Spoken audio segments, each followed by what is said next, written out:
Okay sir, आगे चलो, ठीक है। ये लो बेटे, आगे चलने वाली बात शुरू। तो हम लोग बात कर रहे थे what is the process of consignment. Consignment की प्रोसेस की बात करूं तो गुड्स कहाँ पड़ा हुआ है? कंसाइनर के गोडाउन में पड़ा है। हाँ, रिकॉर्डिंग चालू है बेटे, आगे हाँ आगे चलते हैं, ठीक है। फिर यहाँ से क्या होगा बेटे? यहाँ से गुड्स निकलेगा। कंसाइनर बेटे गुड्स के ऊपर पैकिंग के एक्सपेंसेस करेगा। कंसाइनर विल इनकर द पैकिंग एक्सपेंसेस, पैकिंग के खर्चे, फ्रेट के खर्चे, रास्ते के, इंश्योरेंस के खर्चे, ये सारे खर्चे बेटे कंसाइनर और करेगा। इन सारे खर्चों को करने के बाद फाइनली बेटे वो अपने गुड्स को डिस्पैच कर देगा। किसको? कंसाइनी को वो गुड्स डिस्पैच कर देगा। कंसाइनी को गुड डिस्पैच हो गया बेटे। जो भी कंसाइनी के पास में गुड्स पहुंचेगा, हाँ, तो बेटे वो कंसाइनी बेटे उस गुड्स को रिसीव करेगा। रिसीव करते समय ऐसा भी हो सकता है कि कंसाइनी को कुछ पैसे खर्च करने पड़े। हो सकता है बेटे यहाँ पर कंसाइनी को लॉकर रेंट पे करना पड़े। कंसाइनी को हो सकता है कि बेटे यहाँ पर एक्साइज ड्यूटी पे करनी पड़े। हो सकता है बेटे कंसाइनी को locker rent, excise duty, import duty पे करनी पड़ जाए, ठीक है। क्लियरिंग चार्जेस वगैरह जो भी हो, ये सारे खर्चे कंसाइनी को करने पड़ सकते हैं। ऐसे खर्चों को हमने एक नाम दिया था। क्या नाम दिया था बेटे? ऐसे खर्चों का हमने नाम रखा था नॉन रिकरिंग एक्सपेंसेस। आगे चलें? यस सर, आगे चलो। इसके बाद बेटे कंसाइनी इस गुड्स को लेगा और इस गुड्स को लेने के बाद इनकी डिलीवरी लेगा। डिलीवरी लेने के बाद इसे अपने गोडाउन के अंदर लेके जाएगा। अब ये गुड्स कहाँ पहुंच गया? कंसाइनी के गोडाउन में पहुंच गया। कंसाइनी ने गोडाउन में अपना गुड्स रख लिया। गोडाउन से गुड्स को बेचने के लिए सबसे पहले गोडाउन में गुड्स रखा है तो वहाँ का गोडाउन रेंट पे करना पड़ेगा, एडवर्टीजमेंट एक्सपेंसेस पे करने पड़ेंगे, गोडाउन के अपने एक्सपेंसेस होंगे, यानी कुल मिला के सेलिंग, डिस्ट्रीब्यूशन और मेंटेनेंस एक्सपेंसेस यहाँ पर गोडाउन के अंदर उसको इनकर करने पड़ेंगे। उसके बाद ही फाइनली ये गुड्स बेटे कंसाइनी किसको बेचना शुरू करेगा? कंसाइनी ये गुड्स अल्टीमेटली जो भी अल्टीमेट बायर है, जो भी ग्राहक है, उसको सामान कुल मिला के बेचना शुरू करेगा। तो यहाँ से बेटे सामान बिक जाएगा किसको? ग्राहक को। तो यहाँ पर बेटे एक बार गुड्स अगर गोडाउन में पहुँच गया तो गुड्स के गोडाउन में पहुँचने के बाद के जितने भी खर्चे होंगे, ये सारे के सारे खर्चे क्या कहलाएंगे? आपके रिकरिंग एक्सपेंसेस कहलाएंगे। इस तरीके से हमने बात करना शुरू करी थी। That is the basic of your consignment. आगे चलें? That was simply the basic of your consignment. इतना ही बेसिक आपके लिए जरूरी था। Okay sir, done. अब आ जाओ बेटे अपने क्वेश्चन की तरफ। कहाँ है? ये रहे बेटे आपके question. Illustration number 1 and 2। Illustration number 2 हो गया था हमारा, क्लास में नहीं हुआ था? हो गया था, नहीं तो सेम ही क्वेश्चन था शायद। यस सर, सेम क्वेश्चन तो था। इलस्ट्रेशन नंबर 1 के जैसा ही था इलस्ट्रेशन नंबर 2 भी, जहां तक मुझे याद आ रहा है। It was as same as the illustration number 1। आगे चलूं? अब आ जाओ बेटे सीधे इलस्ट्रेशन नंबर 3 पे। ठीक है, आ जाओ बेटे, पढ़ना शुरू करें इलस्ट्रेशन नंबर 3 को। बेटे जहां से बेटे मैं जितना पढ़ूंगा उतना ही आपने मेरे साथ में पढ़ना है। जहां जहां बेटे मैं स्लैश लगाऊंगा वहां वहां आपको भी स्लैश लगाना है। सर कंसाइनी की बुक में करने में प्रॉब्लम अरे तो कंसाइनी की बुक में समझाने तो दे। अभी मैंने कुछ समझाया नहीं हूँ, अपने मन से कुछ भी पढ़ने बैठ जाओगे तो कहाँ से पल्ले पड़ेगा बेटे। इतनी आसानी से अगर खुद को समझ में आ सकता होता तो बात ही क्या थी, ठीक है ना। आगे चलते हैं, ठीक है सर, आगे ये तो बेटे सर कंसाइनमेंट के बाकी लेक्चर। बेटे काम करता हूँ मैं, सबके मैसेज बंद ही कर देता हूँ। लो बेटे सबके मैसेज बंद। अब जिसको जो टाइप करना है मैसेज में आराम से टाइप करते रहो, क्योंकि बेटे ज़्यादा अगर मैं तुम्हारे मैसेज देखूंगा ना तो मुझे लगता नहीं है कि तुम मुझे पढ़ाने की इंडिपेंडेंस दे दोगे कि सर आप ना खुल के पढ़ाओ। वो मेरे को लगता है तुम पॉसिबिलिटी ख़त्म कर देते हो। आगे चलते हैं, ठीक है सर, डन। और क्या करना है बेटे? तुम्हारी बोलने की बेटे अभिव्यक्ति की स्वतंत्रता को मैं पूरी तरह से छीन लेता हूं बेटे। अब ना तुम बोल पाओगे और ना तुम लिख पाओगे, ठीक है। आओ बेटे इलस्ट्रेशन नंबर 3। सिर्फ और सिर्फ बेटे आपको सुनना है और बात पे अमल करना है, ठीक है। 1000 toys consigned by Rosy and company of Calcutta to Sahu of Srinagar at a cost of ₹150 each. ये है बेटे फर्स्ट फ्रेज। तो बेटे यहां से चुपचाप एक यहां पर स्लैश डाल दें। लो बेटे इतना स्लैश डालने के बाद अगर मैं आपसे कहूं कि बताओ बेटे कंसाइनर की बुक में इस ट्रांजैक्शन को रिकॉर्ड करने के लिए अगर आप एंट्री बनाते, सिर्फ और सिर्फ इतना ही ट्रांजैक्शन पढ़ना है, इसके आगे पीछे क्या लिखा है सब बेकार है बेटे, मोहमाया है। इन सारी मोहमाया को छोड़ो और सिर्फ सिर्फ इतना आंसर दो कि अगर मैं आपको इतना ट्रांजैक्शन आपके सामने रखूं तो इस ट्रांजैक्शन की एंट्री क्या बनाओगे in the books of consignor. जल्दी बताओ बेटे क्या एंट्री बनेगी। अरे सर ना तो आप बोलने दे रहे हो ना तो आप लिखने दे रहे हो। चलो मैं बोलने की आजादी दे देता हूं। चलो लो बेटे बोल के बता दो आंसर। हाँ बताओ। Consignment account debited to goods sent on yes, consignment account debited to goods sent on consignment account. Amount बताओ बेटे। 1 lakh 50,000. 1,50,000 1,50,000 कैसे? अरे सर बड़ा सीधा सीधा कैलकुलेशन है। 1000 टॉयज थे, हर एक टॉयज की कॉस्ट प्राइस 150 है, तो total cost of goods sent on consignment 1,50,000। Entry क्या बनी सर? एंट्री बनी consignment account is to be debited by rupees 1,50,000 and goods sent on consignment account will be credited by rupees 1,60,000। Done. आगे पढ़ेंगे बेटे, मैं जितना पढ़ूंगा मेरे साथ साथ उतना ही पढ़ेंगे, अपना दिमाग फिलहाल कोई नहीं लगाएगा। Yes sir done. आगे चलते हैं। Rosy and company paid freight rupees 10,000, insurance rupees 1,500। पहले तो बताओ रोजियन कंपनी कौन है, कंसाइनर की कंसाइनी? कंसाइनर। कंसाइनर के एक्सपेंसेस है बेटे 10,000 रुपीज फ्रेट के, 10,000 रुपीज फ्रेट के और 1,500 इंश्योरेंस के। एंट्री बताओ क्या बनेगी? Consignment account debited. Debit to bank. खर्चा है कंसाइनमेंट अकाउंट में डेबिट कराओ सर, और क्योंकि एक्सपेंस यहाँ पे कंसाइनर ने कर रखा है इसलिए बैंक अकाउंट को क्रेडिट करेंगे, ठीक है ना? Okay sir done. उसके बाद ड्यूरिंग द वॉयज, यानी रास्ते में, वॉयज का मतलब क्या होता है बेटे? रास्ते में। जब गुड्स रास्ते में था, रास्ते में होने का मतलब जब गुड्स कंसाइनर ने डिस्पैच कर दिया लेकिन कंसाइनी तक अभी तक गुड्स नहीं पहुंचा। During the voyage 100 toys were totally damaged by fire। रास्ते में हो सकता है ट्रेन में या बस में या ट्रक में जिससे भी गुड्स भेजा होगा उसमें आग लग गई, और 100 टॉयज बेटे यहाँ पर टोटली डैमेज हो गए आग लगने के कारण। ये है बेटे आपका एबनॉर्मल लॉस। क्या है ये आपके लिए? Abnormal loss. ये है बेटे abnormal loss. Sir abnormal loss का क्या करना है? एबनॉर्मल लॉस का क्या करना है ये मैं समझाऊंगा, ठीक है ना? And had to be thrown overboard. इस लाइन को जो भी करना है, जो भी समझाना है, वो जिम्मेदारी मेरी है। इस क्वेश्चन के अंदर सिर्फ और सिर्फ मुझे इसी लाइन का ट्रीटमेंट समझाना है, अदरवाइज आगे पीछे का क्वेश्चन तो पूरा आसान है। आगे चले तो अभी मान के चले कि ये लाइन आपके क्वेश्चन में लिखी ही नहीं है। मान लो थोड़ी देर के लिए कि ऐसी कोई लाइन तुम्हारे क्वेश्चन में लिखी ही नहीं है। ओके सर डन, मान लिया। आपने जैसा बोला हमने आपकी बात मान ली। मैंने कहा आगे बढ़ जाओ, ठीक है सर आगे भी बढ़ जाते हैं। Sahu took delivery of the remaining toys and paid 14,400 as custom duty। बस बेटे यहां तक पढ़ना है। अब बताओ बेटे इस ट्रांजैक्शन की एंट्री क्या होगी? Consignment account debit to consignee. Yes, ये भी आपका एक्सपेंस है। एक्सपेंस को कहां डेबिट करवाओगे? Sir expenses will be debited in consignment account. लेकिन ये एक्सपेंस किसने खर्चा किया? Consignee. This amount is payable to consignee, तो क्रेडिट क्या हो जाना चाहिए? कंसाइनी अकाउंट क्रेडिटेड, ठीक है ना? मनोज, पूजा, विशाखा, संयुक्ता, आराध्या, वंशिका, सुमित, यश, माधव, किसी के आंसर नहीं आ रहे हैं, सबके माइक बंद हैं, कोई बोलने की कोशिश भी नहीं कर रहा। हरी, गौरव, चारू, कोमल, संजीवनी, सूरज, अरुण। बेटे यहाँ पर क्या हम मूवी देख रहे हैं? नहीं सर नहीं। Yes sir. ठीक है ना बेटे, जब आप पिक्चर हॉल में, सिनेमा हॉल में, थिएटर हॉल में जब कभी मूवी देखने जाएंगे वहां पर कमेंटबाजी करना अलाउ नहीं है, वहां पर चीखना चिल्लाना अलाउ नहीं है, वो एक अभद्रता मानी जाएगी। लेकिन यहाँ तो कम से कम जवाब देना पड़ेगा ना, ठीक है? इसको यहाँ पर एक डिसेंट कैरेक्टर माना जाएगा। ओके हाँ सर डन। आगे चलते हैं। अच्छा, जो स्टडी रूम में बैठे हैं, जो लोग नहीं बोल सकते उनके लिए कोई दिक्कत नहीं है, ठीक है ना? जो लोग लाइब्रेरी में या स्टडी रूम में बैठ के पढ़ रहे हैं, जो लोग नहीं बोल सकते उनके साथ में कोई दिक्कत नहीं है। Okay sir done. आगे चलते हैं। उसके बाद बेटे अगला ट्रांजैक्शन मेरे साथ साथ पढ़ेंगे। Sahu sent a bank overdraft to Rosy and company for ₹50,000 as advance payment and send the as advance payment. एक काम करो, यहां से लेके यहीं तक ले लो। बताओ बेटे इसकी एंट्री क्या बनाओगे? साहू कौन पहले बताओ? कंसाइनर की कंसाइनी? कंसाइनी ने कंसाइनर को 50,000 रुपीज का बैंक ड्राफ्ट भिजवाया है एज एन एडवांस पेमेंट। बोलो बेटे कंसाइनर की बुक में क्या एंट्री बनाओगे?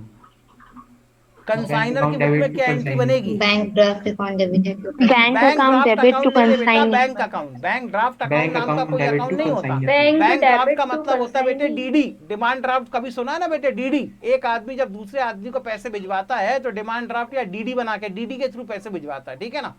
तो जैसे बेटे यहाँ पे डीडीए के थ्रू, आरटीजीएस के थ्रू, एनईएफटी के थ्रू यहाँ पर फंड ट्रांसफर किए जाते हैं। जैसे आप लोग गूगल पे करते हैं ना, गूगल पे करते हैं या फोन पे करते हैं या पेटीएम करते हैं, तो पेटीएम इज व्हाट? ये पूरा का पूरा मैकेनिज्म आपका आरटीजीएस है। तो जैसे आरटीजीएस होता है, नेफ्ट होता है, उसी तरीके से बैंक ड्राफ्ट के थ्रू भी एक अकाउंट से फंड दूसरे अकाउंट में ट्रांसफर किया जाता है।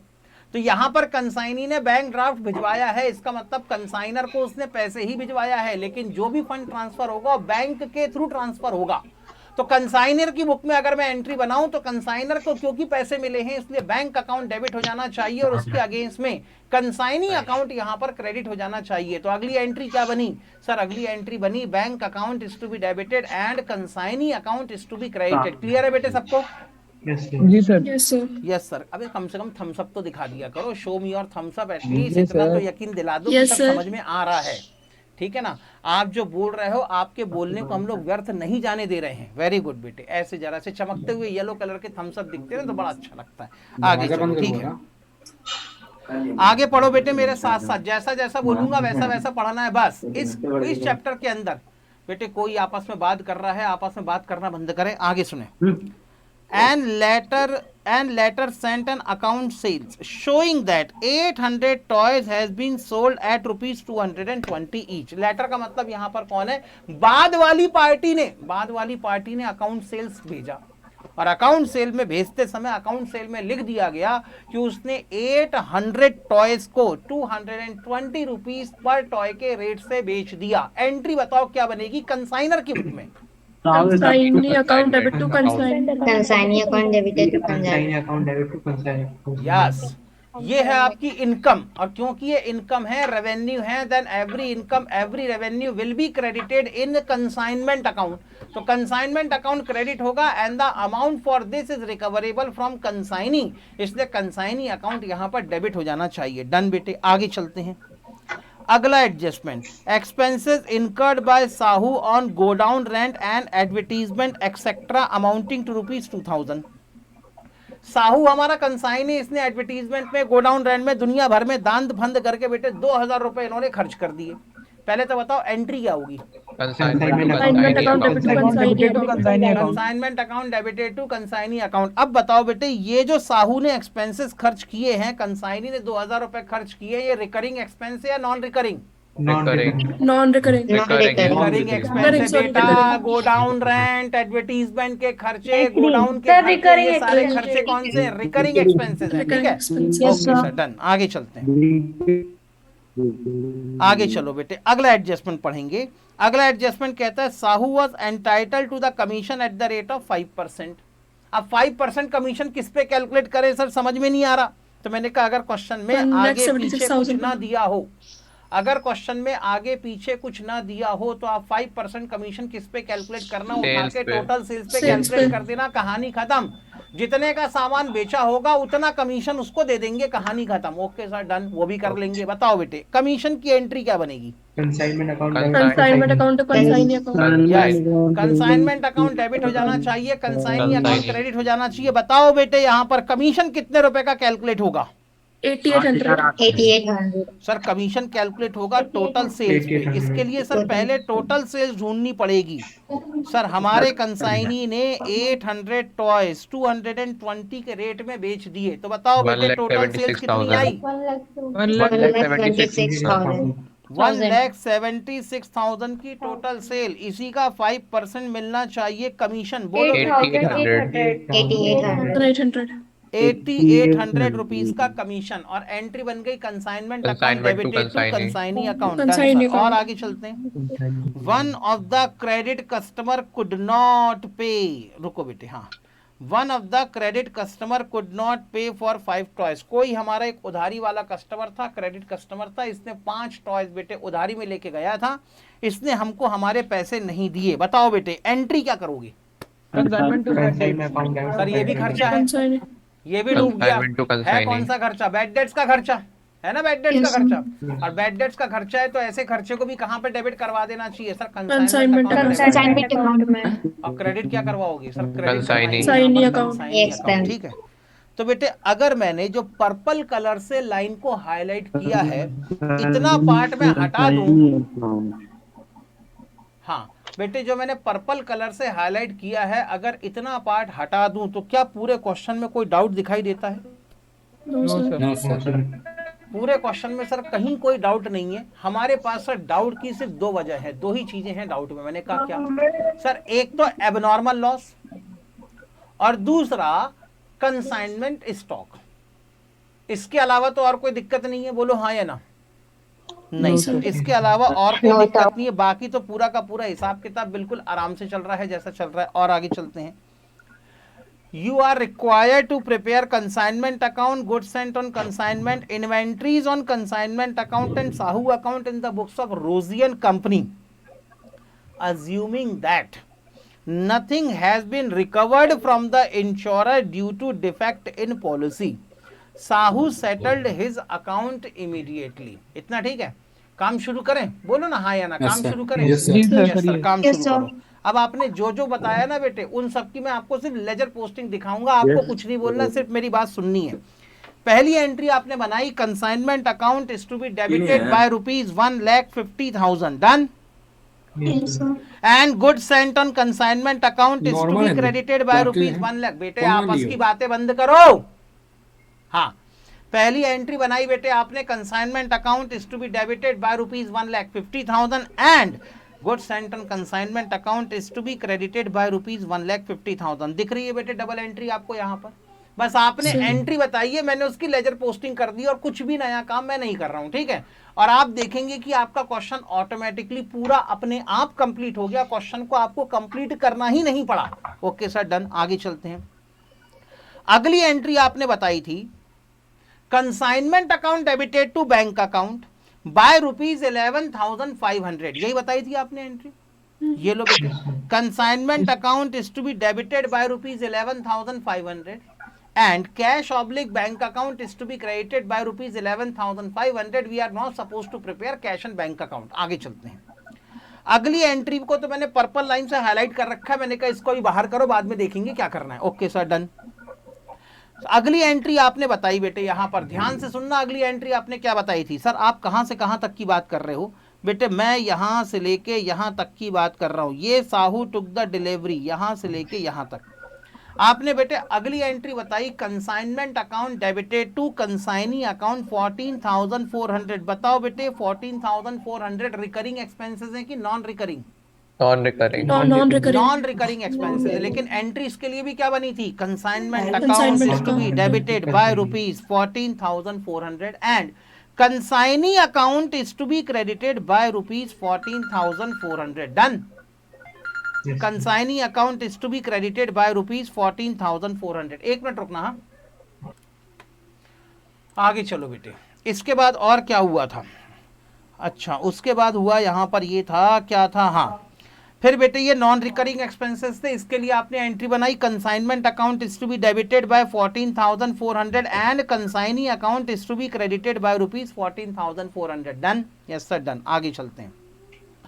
फिर अगला transaction, Sahu send the bank overdraft of ₹50,000 as an advance payment. इसके लिए आपने मुझे एंट्री बताई, कंसाइनर की बुक में bank account is to be debited and consignee account is to be credited by ₹50,000।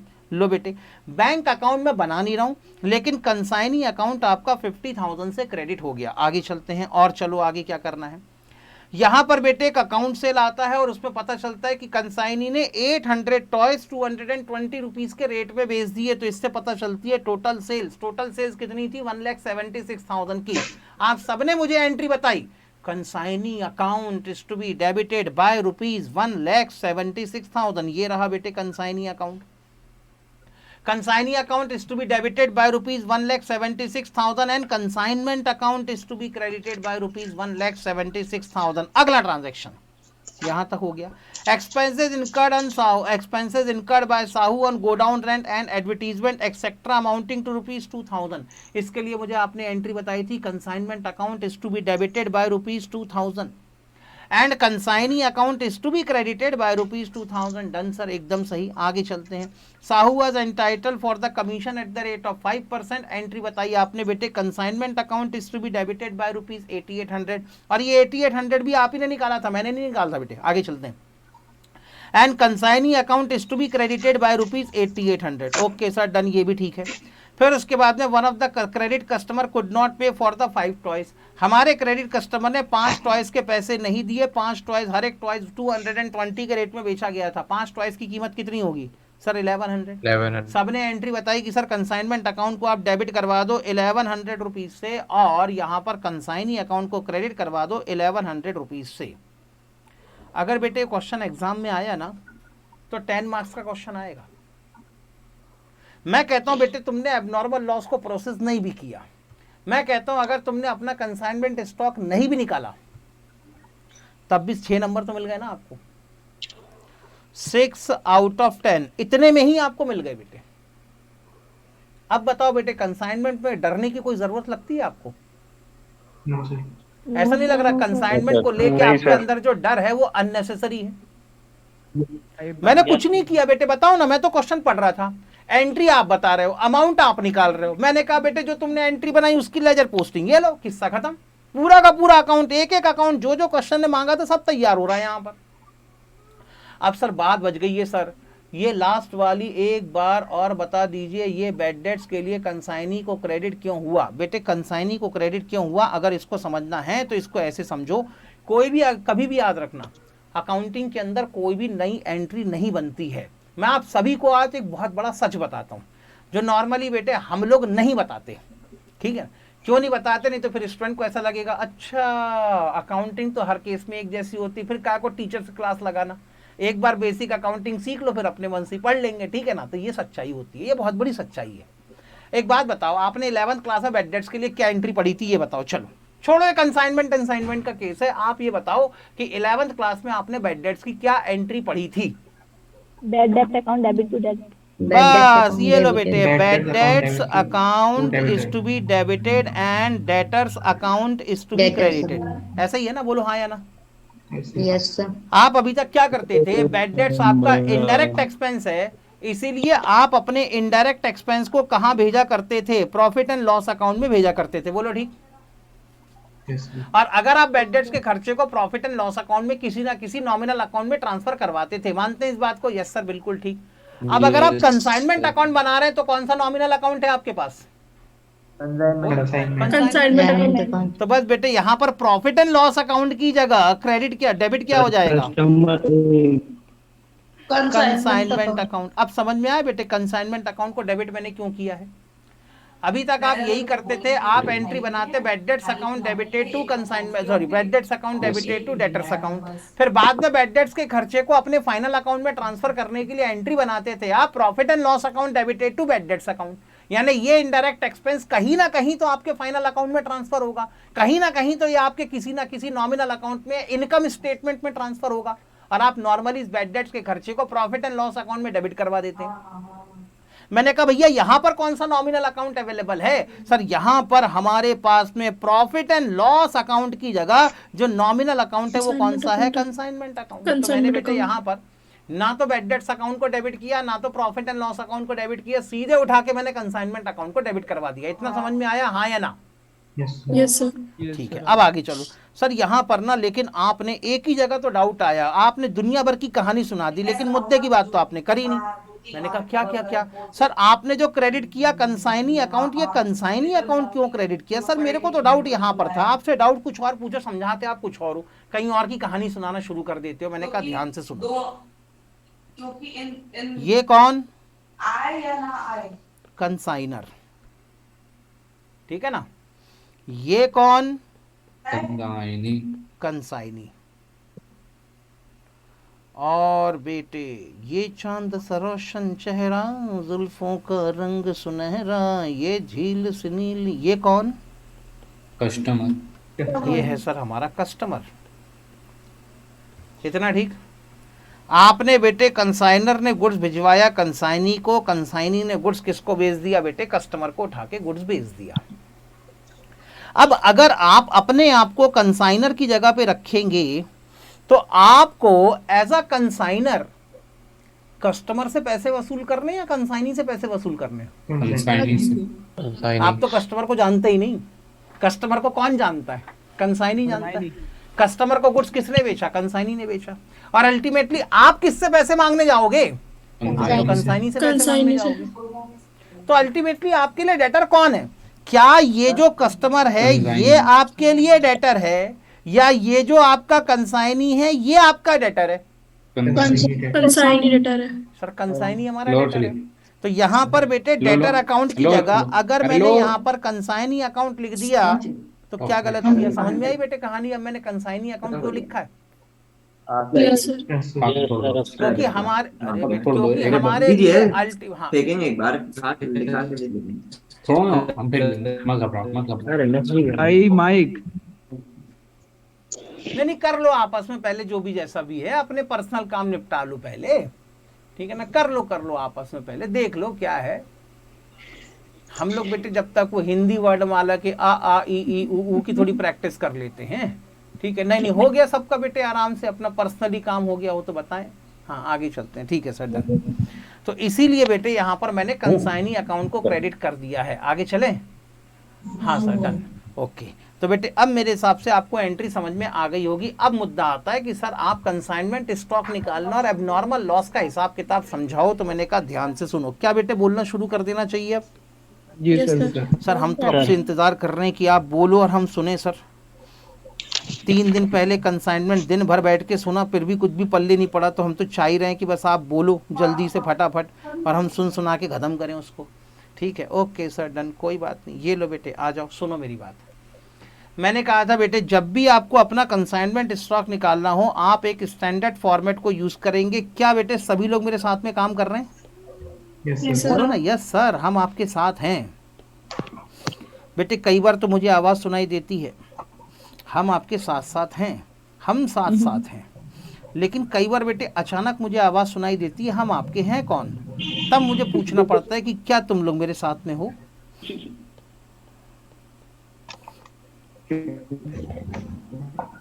लो बेटे मैंने आपको एक फॉर्मेट बताया था कि जब भी आपको अपना कंसाइनमेंट स्टॉक कैलकुलेट करना हो आप इसी तरीके से एक फॉर्मेट का इस्तेमाल करेंगे। डन?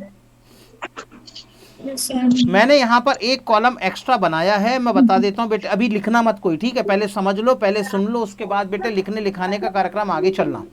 एक कॉलम बेटे मैं यहाँ बना रहा हूँ पर्टिकुलर के लिए, एक कॉलम बनाया है मैंने क्वांटिटी के लिए, एक कॉलम बनाया है मैंने रेट के लिए और एक कॉलम बनाया है मैंने अमाउंट के लिए।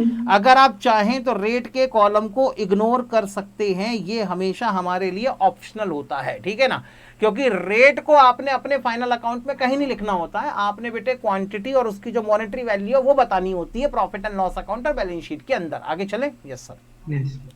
इसलिए आप अगर रेट का कॉलम बनाएं तो भी ठीक और अगर नहीं बनाएंगे तो भी ठीक, उसमें भी कहीं कोई गलती नहीं है। ओके, ये बनेगा हमारा वर्किंग नोट। बताओ बेटे वर्किंग नोट नंबर 1 में हम क्या कैलकुलेट कर रहे हैं? बताओ ना, वर्किंग नोट नंबर हम क्यों बना रहे हैं? Abnormal loss.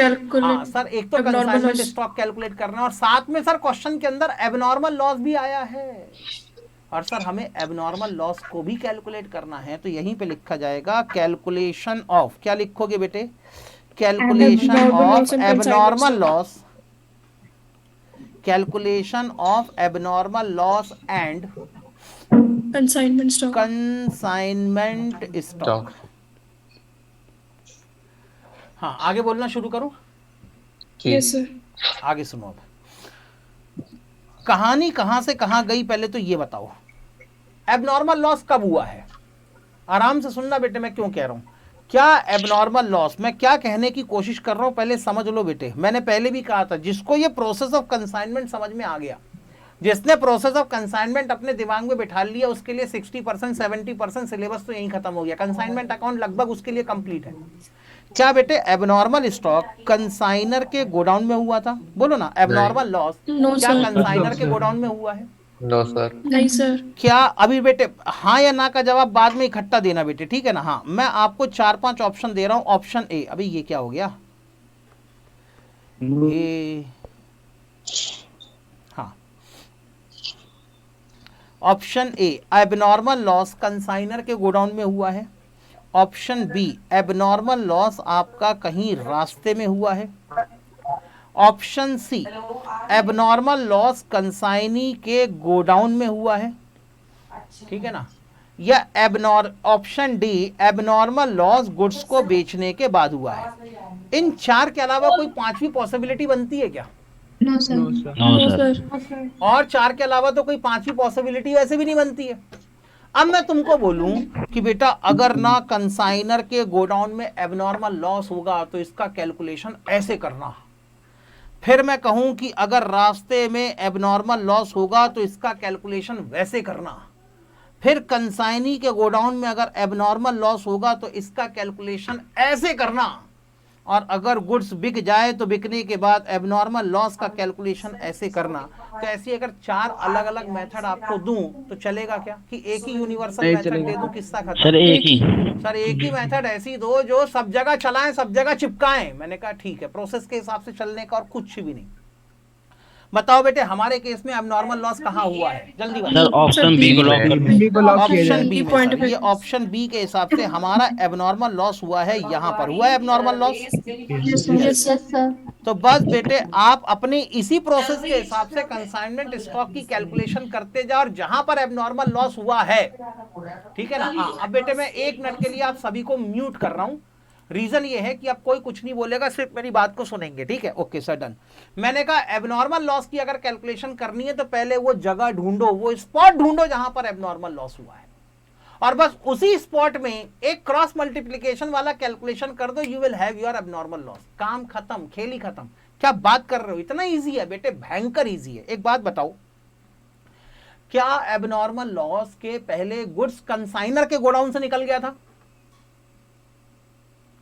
बोलो ना, क्या बेटे एबनॉर्मल लॉस के पहले गुड्स कंसाइनर के गोडाउन से निकल गया था? टाइप करना पड़ेगा बेटे, मैं सबके मैसेज देख रहा हूं यहां पर, अभी सबके मैसेज बॉक्स चालू है। यस सर, निकल गया था, ठीक है। तो एक काम करो, सबसे पहले ले लो गुड्स सेंट ऑन कंसाइनमेंट, ले लो बेटे यहां पर, ठीक है। बताओ, चलो सबसे पहले बेटे याद रखना प्रोसेस में ही सब कुछ है। जिसने कंसाइनमेंट की प्रोसेस को गले से उतार लिया, जिसने कंसाइनमेंट की प्रोसेस को अपने ब्लड ग्रुप के साथ में बेटे अपने खून में घोल लिया, समझ जाओ बेटे उसके कंसाइनमेंट के 10 मार्क्स पक्के। Okay sir, done. चलो सबसे पहले बेटे गुड्स सेंट ऑन कंसाइनमेंट, हमने इसी तरीके से पिछली बार भी निकाला था ना कंसाइनमेंट स्टॉक। बोलो ना हाँ या ना, ऐसे निकाला था ना, फॉर्मेट तो नहीं बदला था ना। क्या बेटे पिछले क्वेश्चन में एबनॉर्मल लॉस था, हाँ या ना? नहीं था। क्या पिछले क्वेश्चन में कोई नॉर्मल लॉस था, एबनॉर्मल लॉस था? नहीं था। तब भी फॉर्मेट मैंने यही रखा था, अभी भी फॉर्मेट में यही रख रहा हूं, गुड सेंट ऑन कंसाइनमेंट। बताओ बेटे कितनी क्वांटिटी कंसाइनमेंट पे भिजवाई थी? हाँ सर, 1000 यूनिट हमने कंसाइनमेंट पे भिजवाई। बताओ बेटे 1000 यूनिट की कॉस्ट कितनी थी? सर 150 रुपीज, टोटल वैल्यू निकली 1,50,000। ले लिया? बोलो यस और नो, हाँ या ना। अब आगे सुनो मेरी बात ध्यान से, अगर लिख रहे होगे तो लिखो मत, चलेगा। नहीं भी लिखोगे तो भी चलेगा, बाद में आराम से स्क्रीनशॉट लेके आराम से चिपकाते रहना, कोई जल्दी नहीं है। क्या बेटे एबनॉर्मल लॉस के पहले कंसाइनर अपने पैसे खर्च कर चुका था?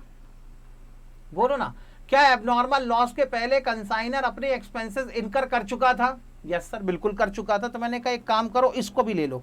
क्या स्टॉक की वैल्यूएशन करते समय कंसाइनर के एक्सपेंसेस ऐड करने चाहिए? बोलो ना। यस सर, बिल्कुल करने पड़ेंगे। कंसाइनर के सारे एक्सपेंसेस नॉन रिकरिंग नेचर के होते हैं, इसलिए कंसाइनर एक्सपेंसेस तो ऐड करने ही करने हैं। बोलो बेटे कंसाइनर एक्सपेंसेस कितने थे?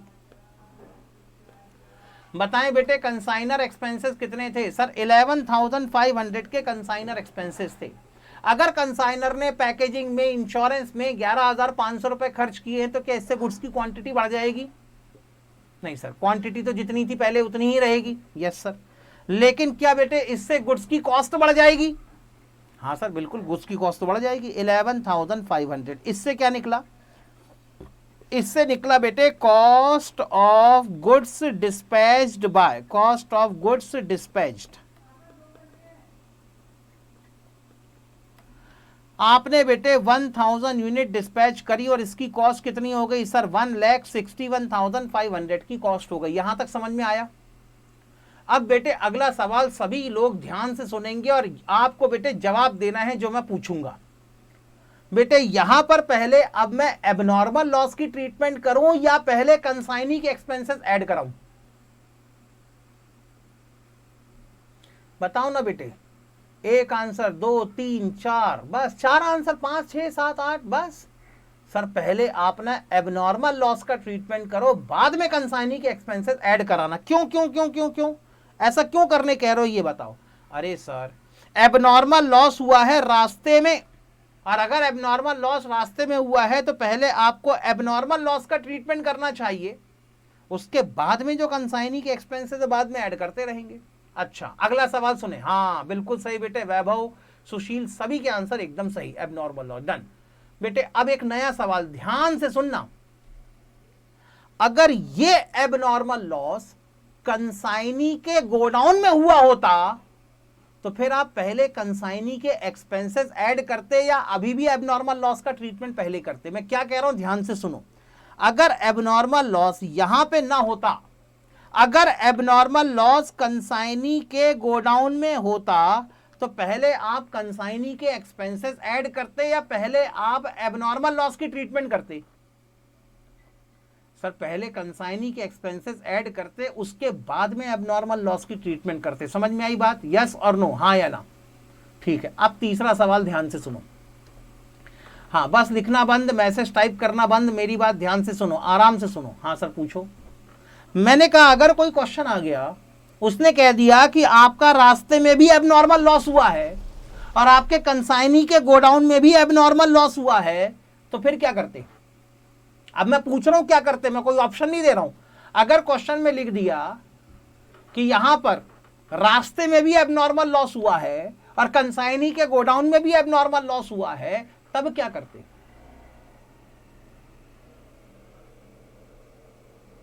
स्टेप ने मुझे चाहिए क्या चाहिए?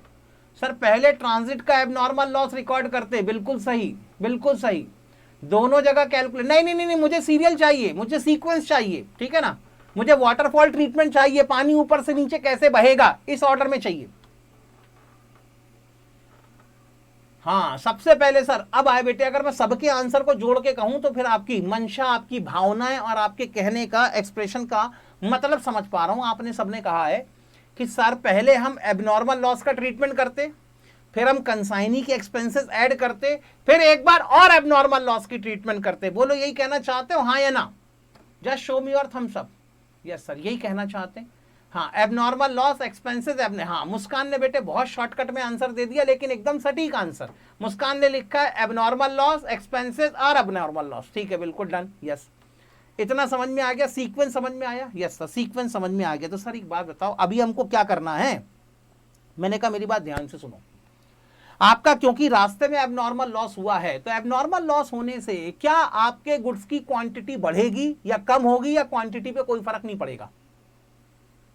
एबनॉर्मल सर कम होगी, डेफिनेट सेम रहेगी। अरे नमो कैसी बात करते हो, आग लग गई, सामान जल गया, फिर भी तुम कह रहे हो कि क्वांटिटी सेम रहेगी। हाउ इज इट पॉसिबल बेटा? नमो क्वालिटी, अबे क्वालिटी डिक्रीज, मैं क्वांटिटी पूछ रहा हूं, तुम क्वालिटी पे जा रहे हो। बेटे क्वालिटी का क्या करेंगे हम? क्या क्वालिटी की कोई अकाउंटिंग होती है? नहीं सर, क्वालिटी की एक आइसक्रीम होती है जिसे खाया जाता है, अकाउंटिंग नहीं करी जाती उसकी। आगे चले। कम हो जाएगी, वेरी गुड। हाँ क्वांटिटी कम हो जाएगी, ओके डन। तो मैंने कहा एक काम करो, जब भी एबनॉर्मल लॉस आएगा क्या करना है, आपने एबनॉर्मल लॉस को माइनस करना है। एबनॉर्मल लॉस को क्या करेंगे हम? माइनस करेंगे। ठीक है, बताओ कितनी क्वांटिटी गई एबनॉर्मल लॉस में? कितनी क्वांटिटी गई एबनॉर्मल लॉस में? सर 100 यूनिट गई एबनॉर्मल लॉस में। बेटे एक बात बताओ, बड़ा सिंपल सा क्वेश्चन पूछ रहा हूं मैं आप सभी से, लिखना बंद करें और सिर्फ मेरे सवाल का जवाब दें। एक ही बार समझना है बेटे, जिंदगी में कंसेप्ट एक बार समझना पड़ता है बस, उसके बाद तो बेटे पीछे मुड़ के कभी देखने की जरूरत ही नहीं है। एबनॉर्मल लॉस, मैंने सिंपल सा सवाल पूछा कि अगर बेटा थोड़ी देर के लिए सोच के चलो, थोड़ी देर के लिए मान के चलो कि तुम्हारी 1000 यूनिट की कॉस्ट कितनी थी? 1,61,500 की कॉस्ट थी। बोलो ठीक। तो क्या तुम बता सकते हो कि 100 यूनिट की कॉस्ट कितनी रही होगी? बताओ ना। अगर मैं तुमसे कहूं कि 1000 यूनिट की कॉस्ट है 1,61,500, तो क्या आप बता सकते हैं कि 100 यूनिट की कॉस्ट कितनी रही होगी? वो कह रहा है यस। अभी यस नहीं कहना है, अमाउंट बताना है। यस तो ऐसे बोल रहे हैं नालायक सबके सब, हाँ सर हम बता सकते हैं। अबे बता सकते हैं नहीं, बताओ। वो कह रहे हैं यस। तुम्हें क्या लग रहा है बेटे, आपने घुटनों के बल भेज के बैठ के मैं किसी को यहाँ पर रिंग लेके प्रपोज कर रहा हूँ, विल यू मैरी मी? तो फिर लड़की बोलेगी यस। अबे ऐसा कुछ नहीं हो रहा है यहाँ पर, मैंने पूछा कि आप कैलकुलेट कर सकते हो तो बताना है कैलकुलेट करके कि अमाउंट कितना है, वो कह रहा है यस। हाँ सर 16,150 कैसे निकाला बेटे, समझाओ। अरे सर बड़ा सिंपल है, क्रॉस मल्टीप्लाई करने का। मैंने कहा कैसे करते हैं सर, देखो 1 लाख टोटल कॉस्ट है 1,61,500, क्वांटिटी कितनी है सर 1000 यूनिट, डिवाइडेड बाय अगर 1000 यूनिट कर दूं तो इससे क्या निकलेगा सर, इससे कैलकुलेट होगी cost per unit multiplied by, अब मुझे कितनी यूनिट की कॉस्ट निकालनी है सर 100 यूनिट की कॉस्ट निकालनी है, तो मल्टीप्लाइड बाय 100 यूनिट्स कर दिया जाए तो मुझे 100 यूनिट की कॉस्ट मिल जाएगी और ये है 16,150। तो जब भी आपका एबनॉर्मल लॉस होगा, जितनी क्वांटिटी का एबनॉर्मल लॉस है उसे क्वांटिटी में से ही माइनस करवाएंगे, और जितने अमाउंट का एबनॉर्मल लॉस है उतना अमाउंट में से भी माइनस करवाएंगे। डन सर, करवा दिया। अब बताओ, इतना करने के बाद अब बताओ बेटे यहां पर कितनी क्वांटिटी कंसाइनी के रेलवे स्टेशन तक पहुंची है सर, 900 यूनिट कंसाइनी के रेलवे स्टेशन तक पहुंची, और ये 900 यूनिट की कॉस्ट कितनी आई है 1,45,350, 1,45,350। पहले एबनॉर्मल लॉस हुआ तो मैंने सिंपल क्रॉस मल्टीप्लाई करके एबनॉर्मल लॉस की वैल्यूएशन कर ली। अभी एबनॉर्मल लॉस कैलकुलेट करने में किसी को कोई दिक्कत हो तो बताओ। ऐसा नहीं लग रहा सर ये तो 9th क्लास में करते थे, हम 8th क्लास में करते थे ऐसा क्रॉस मल्टीप्लीकेशन। ठीक है, हमको क्या पता था कि इतना ईजी है एबनॉर्मल लॉस, हम तो बेकार में डर रहे थे। वही तो कह रहा हूं बेटे, अकाउंट को लेकर तुम्हारे अंदर जो डर है वो सब बेकार के डर हैं बेटे, अननेसेसरी है। ठीक है ना, ओके सर डन, आगे चलते हैं।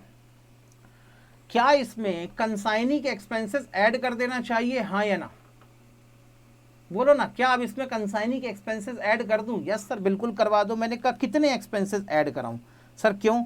मैंने कहा बेटे कंसाइनी के नॉन रिकरिंग एक्सपेंसेस भी हैं और कंसाइनी के रिकरिंग एक्सपेंसेस भी हैं।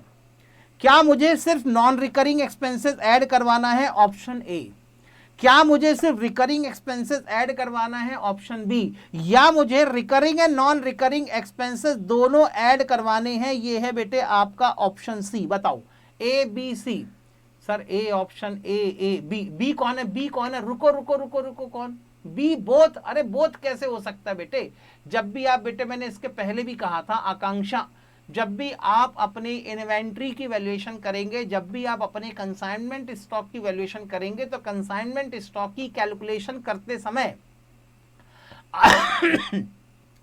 आप सिर्फ कंसाइनी के नॉन रिकरिंग एक्सपेंसेस को ऐड करेंगे। कंसाइनमेंट स्टॉक की कैलकुलेशन करते समय आप सिर्फ नॉन रिकरिंग एक्सपेंसेस को ऐड करेंगे। ओके यस सर, इसलिए ऑप्शन होगा यहां पर ए, बिल्कुल ठीक। हाँ लो बेटे करवाओ कंसाइनी के नॉन रिकरिंग एक्सपेंसेस को ऐड करो, non recurring expenses, non recurring expenses of consignee. बेटे नॉन रिकरिंग एक्सपेंसेस को अगर किसी ने 11th 12th में कंसाइनमेंट अकाउंट पढ़ा होगा तो नॉन रिकरिंग एक्सपेंस को 11th और 12th क्लास में बेटे डायरेक्ट एक्सपेंसेस के नाम से भी पुकारा जाता है। ठीक है ना, आगे चलते हैं। कितनी थी बेटे non recurring expenses? Sir non recurring expenses है 14,400 की, क्वांटिटी पे तो कोई इंपैक्ट नहीं आएगा लेकिन कॉस्ट बढ़ जाएगी 14,400 रुपीज से। ओके अब बताओ बेटे cost of goods at consignee godown या एट कंसाइनी वेयर हाउस, जो भी लिखना हो आपको, एज कंसाइनी गोडाउन। कंसाइनी के गोडाउन में कितनी यूनिट पहुंची? सर कंसाइनी के गोडाउन में 900 क्वांटिटी पहुंची, और 900 क्वांटिटी की कॉस्ट कितनी आई? सर 900 क्वांटिटी की कॉस्ट आई 1,59,750 की। डन, हाँ या ना? अरे इतना क्लियर है, यस और नो, हाँ या ना? यस सर इतना क्लियर है। मैंने कहा बेटे अब इसमें से एक बात बताओ, तुमने कितनी यूनिट बेच दी? कंसाइनी के पास कुल मिला के कितना कुछ पहुंचा? सर 900 टॉयज पहुंचे, 900 यूनिट कंसाइनी के पास पहुंची। इसमें से कंसाइनी ने कितनी यूनिट बेच दी, जल्दी बताओ। सर इसमें से कंसाइनी ने 800 यूनिट बेच दी, तो कंसाइनी के गोडाउन में अगर क्लोजिंग स्टॉक होगा तो कितनी यूनिट का होगा, बताओ ना। सर 100 यूनिट का होगा, बात खत्म। तो बस बेटे मैंने कहा ये लो। अब अगर मैं तुमसे फिर से कहूं कि बेटे अपना कंसाइनमेंट स्टॉक निकाल के बताओ, सर कंसाइनमेंट स्टॉक कैसे निकालेंगे बेटे, हर कुछ क्रॉस मल्टीप्लिकेशन है, ठीक है ना। सर हर कुछ क्रॉस मल्टीप्लिकेशन है बोलने का मतलब बेटे जब कभी तुम्हें ऊपर वाले से मिलने का मन करे तो क्रॉस मल्टीप्लिकेशन पे चले जाना बेटे, ऊपर वाले से मिलने का शॉर्टकट तरीका है वो, ठीक है ना। हाँ सर, तो जब भी अगर आप कुछ भी हासिल करना चाहते हैं, अगर आपको कोई रास्ता ना सूझे तो आप क्रॉस मल्टीप्लिकेशन के रास्ते पे चल सकते हैं। Okay sir, done. अगर मैं आपसे कहूं कंसाइनमेंट स्टॉक निकालो तो कैसे निकालोगे, सर कितना कंसाइनमेंट स्टॉक है, 100 यूनिट का। बहुत सिंपल सा तरीका है, 900 यूनिट की कॉस्ट है 1,59,750, तो 100 यूनिट की कॉस्ट कितनी होगी बताने का। तो सर ये हो जाएगा 1,59,750 डिवाइडेड बाय 900। इससे क्या मिलेगा, इससे मिलेगी cost per unit multiplied by, अगर 100 करा दूं तो क्या मिलेगा सर, 100 यूनिट की कॉस्ट, और जो 100 यूनिट की कॉस्ट है वही तो तुम्हारा कंसाइनमेंट स्टॉक है। ये लो बेटे, बताओ कंसाइनमेंट स्टॉक कितना, सर 17,750 का कंसाइनमेंट स्टॉक। डन। अब बताओ बेटे, अब बोलो सर एबनॉर्मल लॉस निकालते नहीं बनता, अब बोलो कि सर कंसाइनमेंट स्टॉक निकालने में दिक्कत होती है। आगे चलूं? Yes sir. Sir accounting, sir इतना इजी, हाँ बेटे इतना इजी, मैंने तो फिर भी थोड़ा सा कॉम्प्लिकेट कर दिया बेटे, ये तो इससे भी ज़्यादा आसान है। सर इससे ज़्यादा आसान तो नहीं हो सकता, अब तो आप बल्लम दे रहे हो सर, फर्जी की मतलब आप ऐसे थोड़े ना होता सर, कुछ भी मन में आया तो बोल दोगे आप। लो बेटे, तुम्हें यकीन नहीं होता इससे ज़्यादा ईजी है? हाँ सर, हमको यकीन नहीं होता। आप बताओ, मैंने कहा ये लो। तुमने तो फिर भी इतना डिटेल में कैलकुलेशन किया बेटे, मैं तो इतना डिटेल में कैलकुलेशन भी नहीं करूंगा। अच्छा सर इसका भी शॉर्टकट है, बिल्कुल इसका भी शॉर्टकट है, देख आराम से। सबसे पहले क्या लिया, बोल ना, सबसे पहले क्या लिया sir, cost of goods sent on consignment. ये देख बेटे, cost of goods sent on consignment, consignment account में ऑलरेडी डेबिट हुआ पड़ा है। यस सर बिल्कुल, ये लो। और क्या ऐड किया सर, कंसाइनर के एक्सपेंसेस ऐड किए। ये देख कंसाइनर के एक्सपेंसेस भी कंसाइनमेंट अकाउंट में डेबिट किए पड़े हैं यहाँ पर। टोटल कितना हो गया सर, 1,61,500। इसी के बेसिस पे एबनॉर्मल लॉस निकलना है। यस सर, इसी के बेसिस पे एबनॉर्मल लॉस निकलना है। निकल गया एबनॉर्मल लॉस। आगे चलूं? Yes sir. अब इसके बाद क्या निकालना है सर, अब कंसाइनी के खर्चे ऐड करना है। तो सारे कंसाइनी के खर्चे तुमने यहाँ लिख रखे हैं, इनमें से तुमको ढूंढना है कौन सा रिकरिंग है और कौन सा नॉन रिकरिंग है। साफ समझ में आ रहा, रिकरिंग एक्सपेंस कौन सा है, सिर्फ कस्टम ड्यूटी।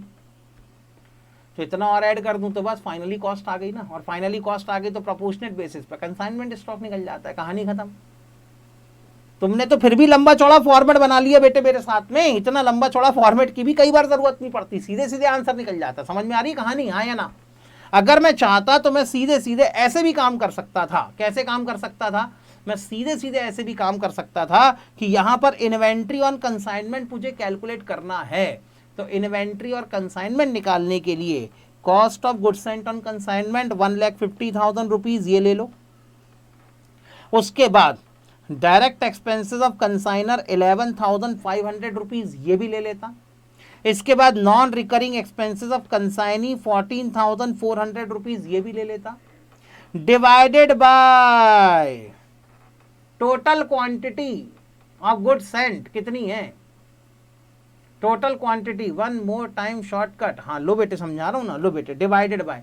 बस यहाँ डिवाइडेड बाय करते समय एक जगह दिक्कत आ जाती है सर, वो क्या, ये जो 1,50,000 है ये डिवाइडेड बाय 1,000 यूनिट होगा, 11,500 डिवाइडेड बाय 1,000 यूनिट होगा, लेकिन ये 14,400 डिवाइडेड बाय 900 यूनिट होगा, क्योंकि ये 14,400 कंसाइनी के एक्सपेंसेस हैं और कंसाइनी ने बची हुई 900 यूनिट के ऊपर खर्चा किया होगा, ठीक है ना। हाँ, इसलिए मैंने कहा बेटे सेफ साइड के लिए, ठीक है ना। अब ऐसे शॉर्टकट लगाना, इसके लिए बेटे घंटों घंटों की प्रैक्टिस लगती है, इसलिए मैं आपको इन शॉर्टकट के झमेलों में नहीं फंसाना चाहता, क्योंकि हर शॉर्टकट के साथ में कोई ना कोई कंडीशन अप्लाई होती है। इसलिए शॉर्टकट के झमेलों में ना पड़े, चुपचाप बेटे अपनी डिटेल में फॉर्मेटिंग करें, कंसाइनमेंट स्टॉक और एबनॉर्मल लॉस दोनों निकल जाएगा। इतनी कहानी क्लियर है, हाँ या ना? अरे इतना क्लियर है क्या बेटा? यस सर क्लियर है। चलो फिर आगे चलते हैं। सर इसका अकाउंटिंग ट्रीटमेंट तो बताया नहीं आपने, आपने तो सिर्फ अभी तक कैलकुलेशन बताई है। मैंने कहा आओ बेटे अब अकाउंटिंग ट्रीटमेंट सिखाऊं। सबसे पहले तुम्हारे पास है कंसाइनमेंट स्टॉक। कंसाइनमेंट स्टॉक की क्या एंट्री बननी चाहिए, जल्दी बताओ बेटे, कंसाइनमेंट स्टॉक की क्या एंट्री बननी चाहिए। बेटे आज कोई नवनीत अग्रवाल का स्टूडेंट चुपचाप नहीं बैठ सकता, ये बेटे मैं इसे अपनी पर्सनल बेइज्जती, अपनी तौहीन मानूंगा। जल्दी बताओ, ये आई ना बेटे एंट्री झकाझक, consignment stock account debited, yes ये आई बेटे एंट्री। लो बेटे तो एंट्री क्या हो जाएगी, एंट्री हो जाएगी यहाँ पर कंसाइनमेंट स्टॉक। कंसाइनमेंट स्टॉक आपकी एसेट है इसलिए इसको डेबिट करना पड़ेगा, तो एंट्री हो जाएगी बेटे consignment stock account is to be debited. Debited by rupees कितना, सर कंसाइनमेंट स्टॉक निकला है 17,750 का, टू क्रेडिट कराओ, क्या क्रेडिट कराओगे, कंसाइनमेंट अकाउंट 17,750। अरे इतना क्लियर है यहां तक सभी को, प्लीज अनम्यूट। हाँ बोलो बेटे, अच्छा अनम्यूट वैसे कर दूं, हाँ बेटे एक मिनट मैं सभी को अनम्यूट कर देता हूं, एक बार आंसर देने में ठीक रहेगा। कहाँ गए सारे के सारे हैं,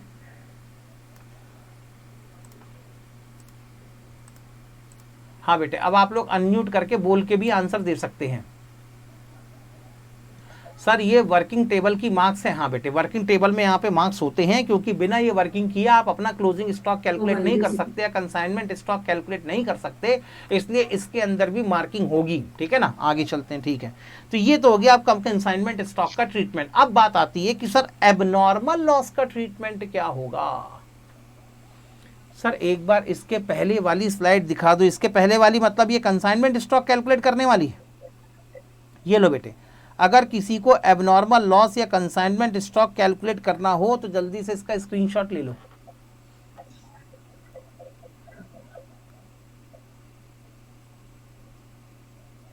बेटे अगर एग्जाम में शॉर्टकट से करोगे तो आंसर फिर भी सही है।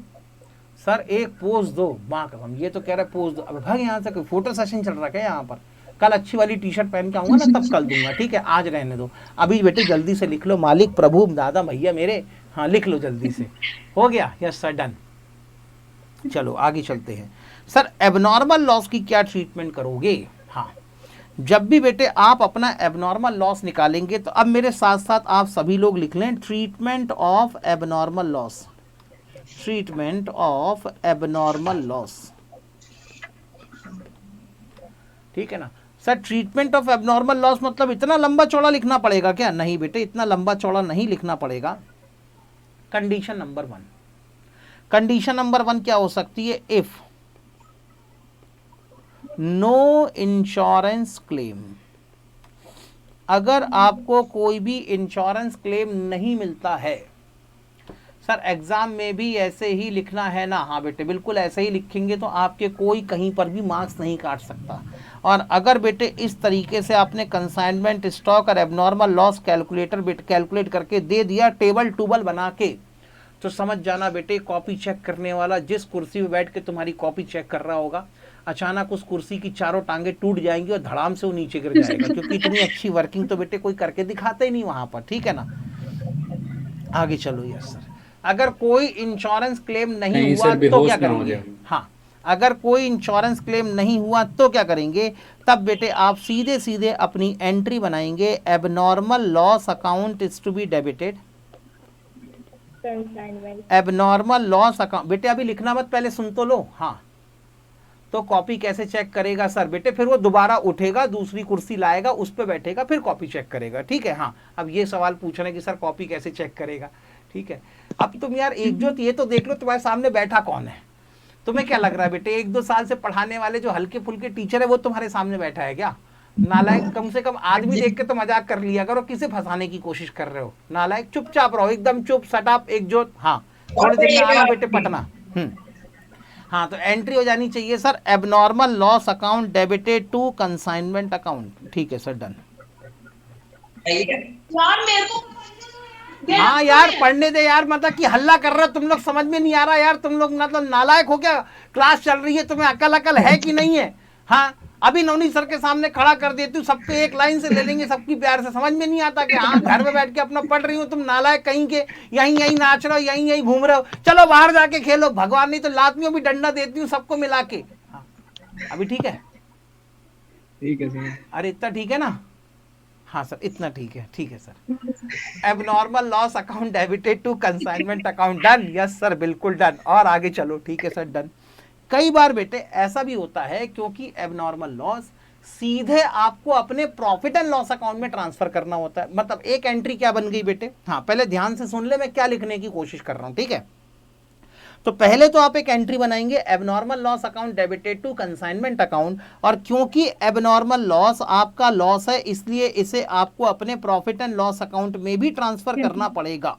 तो अगर आप अपने एबनॉर्मल लॉस को प्रॉफिट एंड लॉस अकाउंट में ट्रांसफर करें तो फिर एक एंट्री और बनती है, वो एंट्री बनती है profit and loss account debited to abnormal loss account. तो ऐसे करके बेटे दो एंट्रियां बनती हैं एबनॉर्मल लॉस अकाउंट, ठीक है? अभी कोई लिखना मत, पहले मेरी बात ध्यान से समझ लो।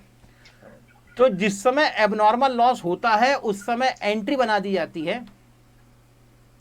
हाँ आगे चलते बेटे, जिस समय एबनॉर्मल लॉस होता है उसी समय एक एंट्री बना दी जाती है abnormal loss account debited to consignment account, और एबनॉर्मल लॉस को प्रॉफिट एंड लॉस अकाउंट में ट्रांसफर करने के लिए एक एंट्री बना दी जाती है profit and loss account debited to abnormal loss account, ठीक है बेटे? लेकिन आईसीआई एक एडिशनल प्रैक्टिस को भी रिकमेंड करता है। आईसीएआई ये कहता है कि अगर आप यहां पर दो अलग अलग एंट्रीज नहीं बनाना चाहते तो इन दोनों को कंबाइंड करके एक सिंगल एंट्री भी बना सकते हैं।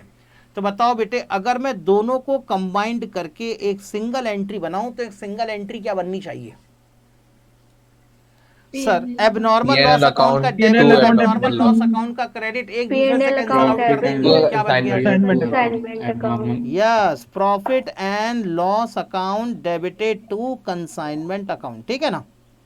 Profit and loss account debited to consignment account. इसीलिए जब कभी भी क्वेश्चन के अंदर एबनॉर्मल लॉस दिख जाए तो कंसाइनमेंट अकाउंट बनाते समय अगर आप एबनॉर्मल लॉस के नाम से भी लिखेंगे तो भी चलेगा, और अगर एबनॉर्मल लॉस के नाम से ना लिखते हुए अगर आपने यहां पर प्रॉफिट एंड लॉस अकाउंट लिख दिया तो भी चलेगा। दोनों आंसर इक्वली गुड हैं, ठीक है ना?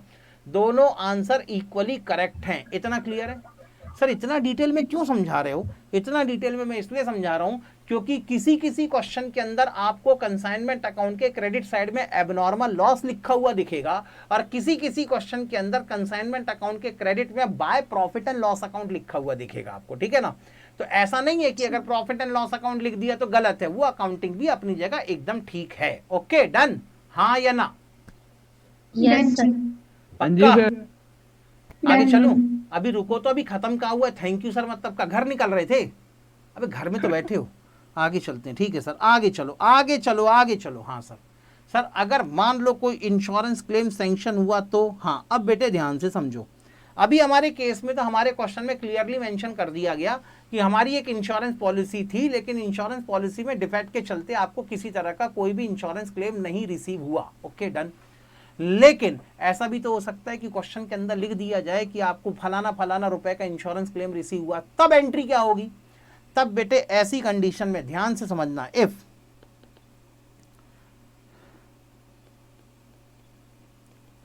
इंश्योरेंस क्लेम रिसीव्ड, अगर आपको इंश्योरेंस क्लेम भी रिसीव होता है तब अकाउंटिंग ट्रीटमेंट क्या होना चाहिए? तो जिस समय एबनॉर्मल, अभी कोई बेटे ये राइट साइड वाला अभी लिखना मत, पहले समझ लो। जिस समय एबनॉर्मल लॉस होता है उस समय पहले तो एक एंट्री डाली जाती है abnormal loss account is to be debited, abnormal loss account is to be debited and consignment account is to be credited, ठीक है ना? Yes sir. Consignment account is to be credited. आगे चले? हाँ सर अभी नहीं लिखना, अभी नहीं लिखना। वैभव बेटे रुको, मैं काटा पीटी करूंगा थोड़ा सा, इसलिए कह रहा हूं, ठीक है ना? पहले एंट्री बना दी जाती है abnormal loss account debited to consignment account. फिर उसके बाद क्या होता है? फिर बेटे इंश्योरेंस कंपनी से हम क्लेम सैंक्शन करवाते हैं, और इंश्योरेंस कंपनी वाले जब आपका क्लेम एडमिट कर देते हैं तब बेटे यहाँ पर क्योंकि इतने क्लेम के पैसे हमें इंश्योरेंस कंपनी से रिकवरेबल होते हैं, इसीलिए इंश्योरेंस कंपनी अकाउंट को डेबिट कर दिया जाता है और साथ में एबनॉर्मल लॉस अकाउंट को क्रेडिट कर दिया जाता है। सर एबनॉर्मल लॉस अकाउंट को क्यों क्रेडिट कर रहे हैं? इसीलिए क्योंकि आप सोचो हमारे केस में एबनॉर्मल लॉस हुआ था कितने का? सर एबनॉर्मल लॉस हुआ था 16,150 का। आराम से सोच के देखना, मेरे साथ साथ सोचेंगे एक मिनट के लिए। एबनॉर्मल लॉस हुआ आपका 16,150 का, तो पहली एंट्री कितने से बन गई? 16,150 से बन गई। Abnormal loss account debited to consignment account. अब मान लो इंश्योरेंस कंपनी ने आपको 10,000 रुपीज का क्लेम सैंक्शन किया, तो एक्चुअल लॉस कितना हुआ आपका? बताओ ना। अगर इंश्योरेंस कंपनी ने आपको 6,150 का ही तो आपका एक्चुअल लॉस हुआ ना, यस और नो, हाँ या ना? लेकिन Yes, sir. आपने तो एबनॉर्मल लॉस में पूरा का पूरा 16,150 डेबिट करवा दिया। लेकिन जब आपका एक्चुअल लॉस 6,150 का था तो आपको एबनॉर्मल लॉस भी कितने से डेबिट करवाना था? 6,150 से डेबिट करवाना था। इसीलिए ठीक करने के लिए यहाँ पर जितना इंश्योरेंस कंपनी से क्लेम मिला है उतने से एबनॉर्मल लॉस अकाउंट को क्रेडिट करवा दिया जाता है। ठीक है ना? तो यहाँ पर एबनॉर्मल लॉस को डेबिट किया 16,150 से, तो मैंने क्रेडिट भी करवा दिया 16,150 से। अब जो बचा हुआ आपका लॉस है कितने का? 6,150 का लॉस बचा हुआ है ना आपका, हाँ या ना? क्या इस Yes, लॉस sir, की वो कभी जिंदगी में P&L रिकवरी में होने चला वाली है? जाएगा। क्या इस लॉस की कभी, अरे आ रहा हूं उस पे भी आ रहा हूं, नमो रुक जाओ वाली कंडीशन भी याद है, रुक तो जा 2 मिनट के लिए। हाँ पहले एक बात बताओ, ये जो 6,150 रुपीज का एबनॉर्मल लॉस हुआ है, क्या ये आप कभी जिंदगी में रिकवर हो सकता है? नो सर, नहीं हो सकता। तो अल्टीमेटली इस एबनॉर्मल लॉस को कहाँ ट्रांसफर करोगे? प्रॉफिट एंड लॉस अकाउंट में ट्रांसफर करोगे। तो फिर ये जो बैलेंसिंग फिगर है ये कहाँ ट्रांसफर हो जाएगा? प्रॉफिट एंड लॉस अकाउंट में ट्रांसफर हो जाएगा। इतना क्लियर? सर अभी हमारे मन में ना एक तिकड़मी डाउट आया। मैंने कहा क्या सर, इंश्योरेंस कंपनी ने ना 10,000 की जगह 20,000 का क्लेम सैंक्शन कर दिया। तो मैंने कहा यार तुमने तो ज्यादा क्लेम सैंक्शन करवा लिया। और क्या सर, करवा लिया, वापस थोड़े ना करेंगे। मैंने कहा ठीक है, रख लोगे पैसे? हाँ रख लेंगे सर। मैंने कहा ठीक है, ओके। अब अगर मान लो इंश्योरेंस कंपनी ने 10,000 की जगह 20,000 का क्लेम सैंक्शन कर दिया, तो प्रॉफिट हो रहा है कि लॉस हो रहा है? प्रॉफिट प्रॉफिट हो रहा है। कितने का प्रॉफिट हो रहा है? 3850 3850 का प्रॉफिट है। और इस प्रॉफिट को भी कहाँ भेज देना चाहिए? क्रेडिट में। P&L profit and loss account में। क्यों? क्योंकि ये कंसाइनमेंट का प्रॉफिट नहीं है, ये बेटा छप्पर फटा पैसे बरसे वाला प्रॉफिट है। लग रहा है बेटे? प्रभु कृपा वाला प्रॉफिट है ये। आ गई बात समझ में? तो अगर मान लो जितने का आपका एबनॉर्मल लॉस है उससे कम का क्लेम मिला, तो बचा हुआ जो नेट लॉस होगा वो कहाँ ट्रांसफर होगा? प्रॉफिट एंड लॉस अकाउंट में। और जितने का आपका एबनॉर्मल लॉस है अगर उससे ज्यादा का क्लेम मिला तो ये आपके लिए क्या होगा? प्रॉफिट। और अगर प्रॉफिट होगा, कितने का प्रॉफिट था? 3850 का ना। अगर प्रॉफिट होगा तो ये प्रॉफिट भी कहाँ ट्रांसफर होगा? प्रॉफिट एंड लॉस अकाउंट में ही ट्रांसफर होगा, बैलेंसिंग फिगर। समझ में आई बेटे वर्किंग, हाँ या ना? अब बेटे ध्यान से सुनो, कुछ बेटे कई बुक्स के अंदर कई जो राइटर्स हैं अकाउंटिंग के जो बड़े जानकार लोग हैं, वो कई बार इन दोनों एंट्रीज को मर्ज करके एक सिंगल एंट्री बनाना पसंद करते हैं। तो बताओ बेटे, अगर मुझे इसकी एक सिंगल एंट्री बनानी हो तो क्या बनाऊं? अगर मैं इन दोनों एंट्री को मर्ज करके एक सिंगल एंट्री बनाना चाहता हूं तो मुझे एक सिंगल एंट्री क्या बना देनी चाहिए? Insurance PNL insurance claim account दिया तो काम खत्म सर। इंश्योरेंस कंपनी अकाउंट को डेबिट करवा दो, प्रॉफिट एंड लॉस अकाउंट को डेबिट करवा दो और कंसाइनमेंट अकाउंट को क्रेडिट करवा दो। क्यों? क्योंकि सर एबनॉर्मल लॉस का डेबिट और एबनॉर्मल लॉस का क्रेडिट यहाँ से हटा दो, जो बच गया उनको मर्ज करो, एक सिंगल एंट्री तैयार। समझ में आती कहानी? सर एक बार फिर से बता दो। एक बार और बताऊं क्या? फिर से बताऊं बेटे? बताओ सर, क्वेश्चन में कभी आएगा इंश्योरेंस ज्यादा मिल गया हो? सर आपने जब हम क्लेम रिसीव करते वो वाला क्लेम रिसीव करते, भैया क्लेम रिसीव किया तो एंट्री क्या बनाओगे ये बताओ? अरे क्लेम रिसीव करने जाओगे नॉर्मल लॉस, हाँ तो insurance to profit loss account, बात खत्म। फिर वही तो किया मैंने, बस प्रॉफिट एंड लॉस अकाउंट को क्रिएट करने की बजाय मैंने एबनॉर्मल लॉस को क्रिएट किया। समझा? तो लो बेटे ये हो गए आपके दो ट्रीटमेंट। हमारे क्वेश्चन के अंदर कोई भी आपको जो लास्ट सर जो आपने अबे जो रुक जाओ, लास्ट एक मिनट इस क्वेश्चन को पहले पैकअप कर दूं फिर आता हूं, ठीक है ना, एक मिनट रुक जाओ, ठीक है ना। अब अगर बेटे मैं यहाँ पर इसी क्वेश्चन को अपने हिसाब से लेके चलूं तो एबनॉर्मल लॉस अपना कितना निकला 17,750 का, इनका भी कितना निकला सर 17,750 का, निकला कि नहीं? सर वो स्टॉक है, इन्वेंट्री स्टॉक है। अच्छा इन्वेंट्री पे टिक कर दिया कि मैंने, रोक सॉरी, एबनॉर्मल लॉस 16,150 का। उसके बाद इन्वेंट्री कितने की आई 17,750। एंट्री क्या बनाई थी सर? एंट्री बनाई थी inventory consignment stock account debited या inventory on consignment account is to be debited and consignment account is to be credited by rupees 17,750। हो गई सबकी लेजर पोस्टिंग? हो गई ना? और कुछ बच गया? नहीं सर खत्म। तो मैंने कहा पैकअप करना, किस्सा खत्म। क्रेडिट का टोटल कितना 2,09,900, डेबिट का टोटल कितना होगा 2,09,900, बैलेंसिंग फिगर कितना 22,100। और ये जो 22,100 है that is the profit on consignment, और ये प्रॉफिट ऑन कंसाइनमेंट कहाँ ट्रांसफर होगा? प्रॉफिट एंड लॉस अकाउंट में ट्रांसफर होगा। किस्सा खत्म। Okay yes sir done. अगला क्या था sir? Goods sent on consignment account. Goods sent on consignment account का क्रेडिट का टोटल है 1,50,000, डेबिट का टोटल होगा 1,50,000। जो भी बैलेंसिंग फिगर होगा, बैलेंसिंग फिगर कहाँ ट्रांसफर करोगे? ट्रेडिंग अकाउंट में। तो बैलेंसिंग फिगर 1,50,000 है, this balancing figure will be transfer to the trading account. आगे चलते हैं। और क्या था सर? Inventories on consignment. आपने इन्वेंट्री की वैल्यूएशन करी 17,750 की, डेबिट का टोटल है 17,750, क्रेडिट का टोटल है 17,750। तो ये 17,750 के बैलेंसिंग फिगर का क्या करोगे बेटे? ये इन्वेंट्री तुम्हारे लिए कौन सा अकाउंट है? Real account. और रियल अकाउंट को क्या किया जाता है? बैलेंस। तो रियल अकाउंट को अगर बैलेंस करोगे तो जो बैलेंसिंग फिगर होगा वो नेक्स्ट ईयर के लिए क्या हो जाएगा? Carry forward. तो बाय बैलेंस कैरिड डाउन, कहानी खत्म। आगे चलूं? Yes sir. अभी कौन बच गया सर?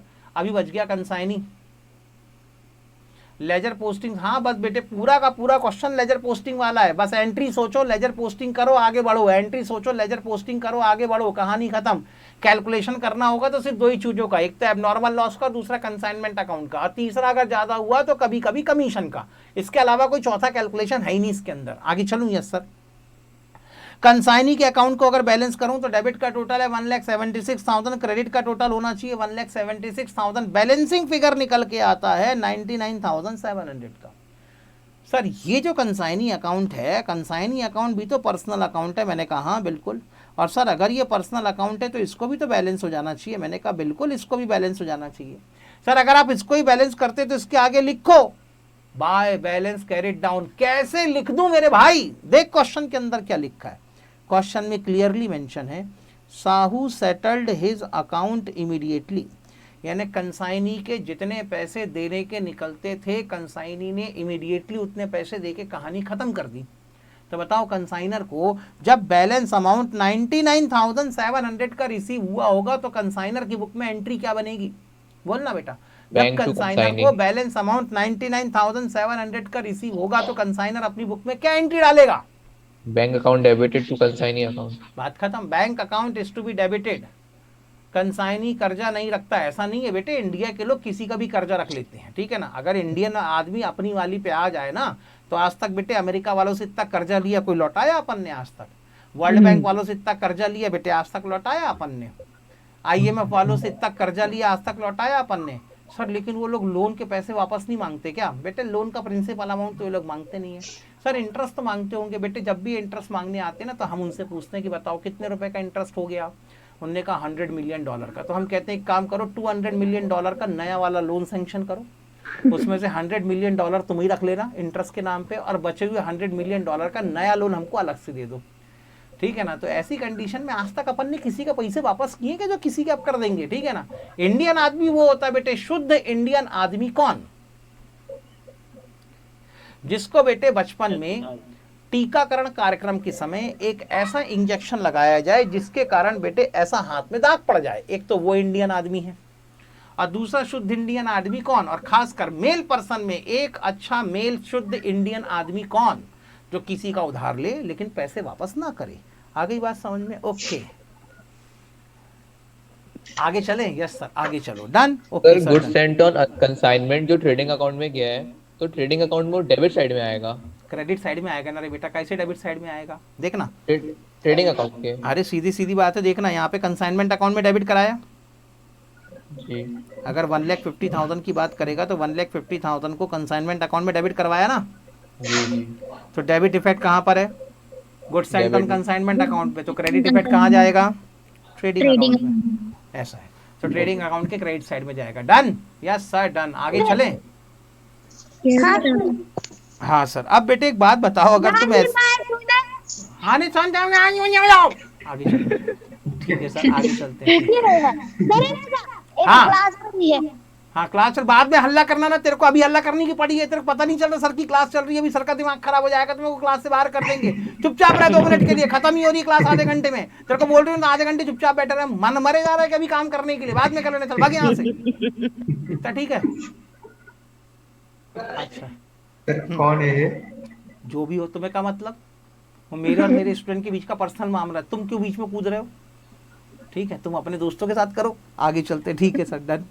हाँ तो बेटे इस तरीके से आप बेटे इंस्टीट्यूट की वर्किंग के ऊपर बिल्कुल भी ध्यान नहीं देंगे, क्योंकि अगर आपने थोड़े से इंस्टीट्यूट की वर्किंग के ऊपर भी ध्यान देना शुरू किया तो जितना कंसेप्ट आपके समझ में आया है वो भी दिमाग के बाहर चला जाएगा। इसलिए धोखे से भी इंस्टीट्यूट की वर्किंग के ऊपर फोकस ना करें। जब भी आपको अपना कंसाइनमेंट स्टॉक, इंस्टीट्यूट वाले बहुत डायरेक्ट बताते हैं। हाँ वही, जो भी जैसा भी हो, हालांकि उनका भी हिसाब किताब सही है, गलत में उनको नहीं कह सकता यार। सर वो लोग भी काफी डायरेक्ट प्रोफेशनल रहता है, मतलब एक स्टेप क्रॉस करके ही रहते हैं उन लोग। हाँ नहीं है वैसा, तो मैं एक स्टेप क्रॉस करके नहीं होता है। एक्चुअली क्या होता है कि हर एक स्टूडेंट के लेवल पे जाके उस चीज़ को समझना और समझाना थोड़ा सा अलग बात होती है, अलग मैटर है वो। ठीक है, तो जब भी बेटे मैं हमेशा रिकमेंड करूँगा आपको, अगर कंसाइनमेंट स्टॉक भी निकालना होगा तो ये टेबल आपके लिए परफेक्ट है, अगर एबनॉर्मल लॉस भी निकालना होगा तो ये टेबल आपके लिए परफेक्ट है। Okay done. सर यदि कंसाइनी के गोडाउन में होता है एबनॉर्मल लॉस, तो हम नॉन रिकरिंग वाले एक्सपेंस के बाद एबनॉर्मल हाँ लॉस सीधी बात है, जब होगा तब एडजस्ट करेंगे। अगर कंसाइनी के गोडाउन में एबनॉर्मल लॉस होता तो पहले कंसाइनी के नॉन रिकरिंग एक्सपेंसेस को आप ऐड कर देते, करते, और उसके बाद में फिर आप अपने एबनॉर्मल लॉस की कैलकुलेशन करवाते। डन? Yes sir. सर एक बार ये जो आपने क्लेम वाला कराया, कंसाइनमेंट अकाउंट पीएनएल की तरह बनता है। हाँ बस जो प्रॉफिट एंड लॉस अकाउंट है, आप ये समझ लो कि आप कंसाइनमेंट का एक स्पेशल नेचर का बिजनेस परफॉर्म कर रहे हैं, तो उस स्पेशल नेचर के बिजनेस का प्रॉफिट या लॉस कैलकुलेट करने के लिए आपने एक स्पेशल अकाउंट बनाया है जिसका नाम है कंसाइनमेंट अकाउंट, मैटर एंड्स। ठीक है? तो सर पीएनएल में तो लॉस डेबिट साइड आता है, तो इसमें क्रेडिट साइड क्यों? नहीं बेटे, इसमें भी अपन ने डेबिट साइड ही लिखा है। देखो अच्छे से, क्या कर रहे हो आप, अच्छे से देखो। अगर मैं इन दोनों की एक सिंगल कंबाइंड एंट्री बना दूं, एबनॉर्मल लॉस अकाउंट का डेबिट और एबनॉर्मल लॉस अकाउंट के क्रेडिट को कैंसिल कर दूं, तो बताओ बेटे फाइनली तुम्हारी एंट्री क्या बनी? P&L account debit to consignment. लो बेटे, अभी भी तो आप प्रॉफिट एंड लॉस अकाउंट को डेबिट ही कर रहे हो ना। सर ये जो सर हम इंश्योरेंस क्लेम जब रिसीव करें, इसकी जो अलग अलग कंडीशन एक बार फिर से बता दो, उसमें नेट अलग अलग कंडीशन कुछ नहीं है, या तो आपको इंश्योरेंस क्लेम रिसीव ही नहीं होगा। अगर इंश्योरेंस क्लेम रिसीव नहीं हुआ तो पूरा का पूरा एबनॉर्मल लॉस सीधे सीधे कहाँ चला जाएगा? प्रॉफिट एंड लॉस अकाउंट में चला जाएगा। ठीक है ना? अगर आपका जितने रुपए का एबनॉर्मल लॉस हुआ है उससे अगर आपको कम का क्लेम रिसीव हुआ, यस सर, तो जो बचा हुआ एबनॉर्मल लॉस है वो कहाँ चला जाएगा? प्रॉफिट एंड लॉस अकाउंट में। लेकिन अगर मान लो कभी आपको इंश्योरेंस कंपनी से जरूरत से ज्यादा का क्लेम रिसीव हो गया, तो फिर ये आपके लिए क्या होगा? प्रॉफिट। और अगर ये प्रॉफिट है तो ये कहाँ चला जाएगा? Profit credit side. ठीक है ना? बस credit side. Okay thank you sir. Okay sir done. चलो ये था बेटे आपका क्वेश्चन नंबर, कौन सा था बेटा? Question number 3। आओ बेटे जल्द। हाँ मेरी उम्मीद है, अच्छा बेटे जो लोगों ने नहीं लिखा है या जो भी जैसा भी है वो लोग बेटे एक बार इस क्वेश्चन को जरूर लिख लें। अब बेटे एक बार मैं एबनॉर्मल लॉस का आपको वर्किंग बता दूं, चलेगा?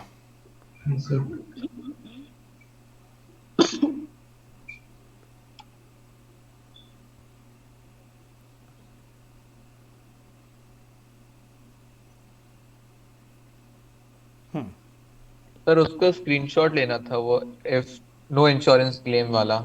अबे तो इतनी देर से क्या कर रहे थे?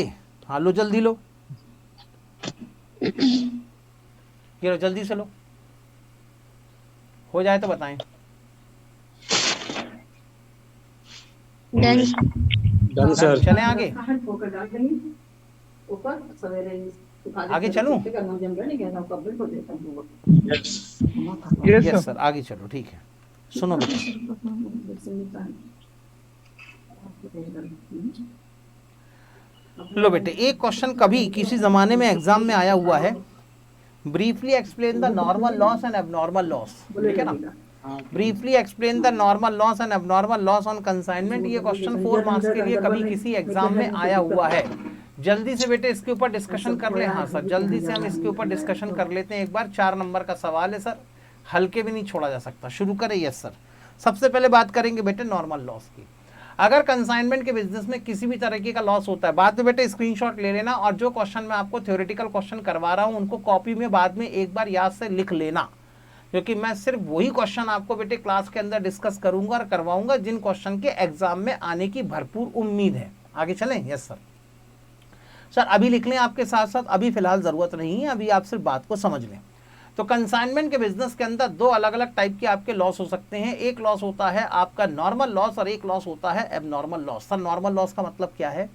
मान लो अगर आपको किसी तरह का कोई भी लॉस होता है ड्यू टू एक्सपेक्टेड रीजन।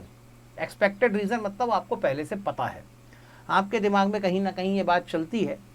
आपके बिजनेस की एक नॉर्मल कैरेक्टरिस्टिक्स है कि अगर आप ये बिजनेस कर रहे हो तो ऐसा लॉस होना बड़ा लाजमी है, इसको आप अवॉइड नहीं कर सकते। अगर आपको ये बिजनेस करना है तो ऐसे घाटों को झेलने की आदत आपको डालनी ही पड़ेगी। तो जब इतनी बार ये बार बार होने वाले जो लॉसेस होते हैं, जिनको आप कुछ भी करके अवॉइड नहीं कर सकते, आपको इनको सहन करना ही पड़ेगा। सर ये लॉसेस होते कैसे हैं? फॉर एग्जाम्पल बेटे, अगर आपका कोयले का बिजनेस है, कोल का बिजनेस है, तो कोल के बिजनेस के अंदर वेट लॉस होना नॉर्मल लॉस है। सर ऐसे कैसे वेट लॉस हो जाएगा? सर 100 टन कोयला 99 टन में कन्वर्ट हो जाएगा। हाँ, 100 टन कोयला 99 टन में कन्वर्ट हो जाता है। सर ऐसे कैसे? बेटे जब कोयले को जमीन से खोद के निकाला जाता है ना, तो कोयला होता है एकदम गीला, उसके अंदर भयंकर मॉइस्चर रहता है, पानी में डूबा हुआ रहता है कुल मिला के अगर देखा जाए तो। अब सोचो, आपने जमीन से गीला कोयला खोद के निकाला, उसको आपने ट्रक में लोड किया, और फिर जिसको उन्होंने कोयला बेचा होगा, जब तक उसके दरवाजे तक कोयला पहुंचेगा, 15 दिन बाद जब तक उसके गोडाउन तक या उसके प्रेमाइस तक कोयला पहुंचेगा, कोल पहुंचेगा, तब तक सोचो बेटे उसमें से कितना मॉइस्चर उड़ चुका होगा। पानी तो उड़ेगा ही ना, कम से कम धूप लगेगी तो निकला था कितना टन कोयला? सर 100 टन कोयला, और पहुंचा कितना? 99 टन कोयला। अब बेटे एक बात बताओ, क्या इस लॉस को तुम अवॉइड कर सकते हो? नहीं कर सकते। अगर कोयले का बिजनेस करना है, कोल का बिजनेस करना है, तो ऐसे लॉस को तो सहन करना पड़ेगा। चलो ठीक है, ये वाला एग्जांपल नहीं, दूसरा एग्जांपल ले लो। आपका क्रॉकरी का बिजनेस है, आप बेटे चाइना से क्रॉकरी इंपोर्ट करते हैं और इंपोर्टेड क्रॉकरी को इंडिया में लाके बेचते हैं। अब मान लो बेटे चाइना से आपने 50,000 यूनिट्स क्रॉकरी बुलवाई, तो क्या पूरी की पूरी 50,000 यूनिट क्रॉकरी आपके पास सही सलामत पहुंच जाएगी? और पूरी की पूरी 50,000 यूनिट क्रॉकरी की, ये क्या होता है? क्रॉकरी का मतलब वो जो होता है ना चीनी मिट्टी के बर्तन, उसको कहते हैं क्रॉकरी। आगे चलें। हाँ, तो मुद्दा ये है कि ऐसी कंडीशन में क्या आपकी 50,000 यूनिट पूरी की पूरी कस्टमर के पास तक सही सलामत बिक जाएगी आपकी? नहीं सर, कुछ ना कुछ तो रास्ते में टूटेगा फूटेगा कि नहीं।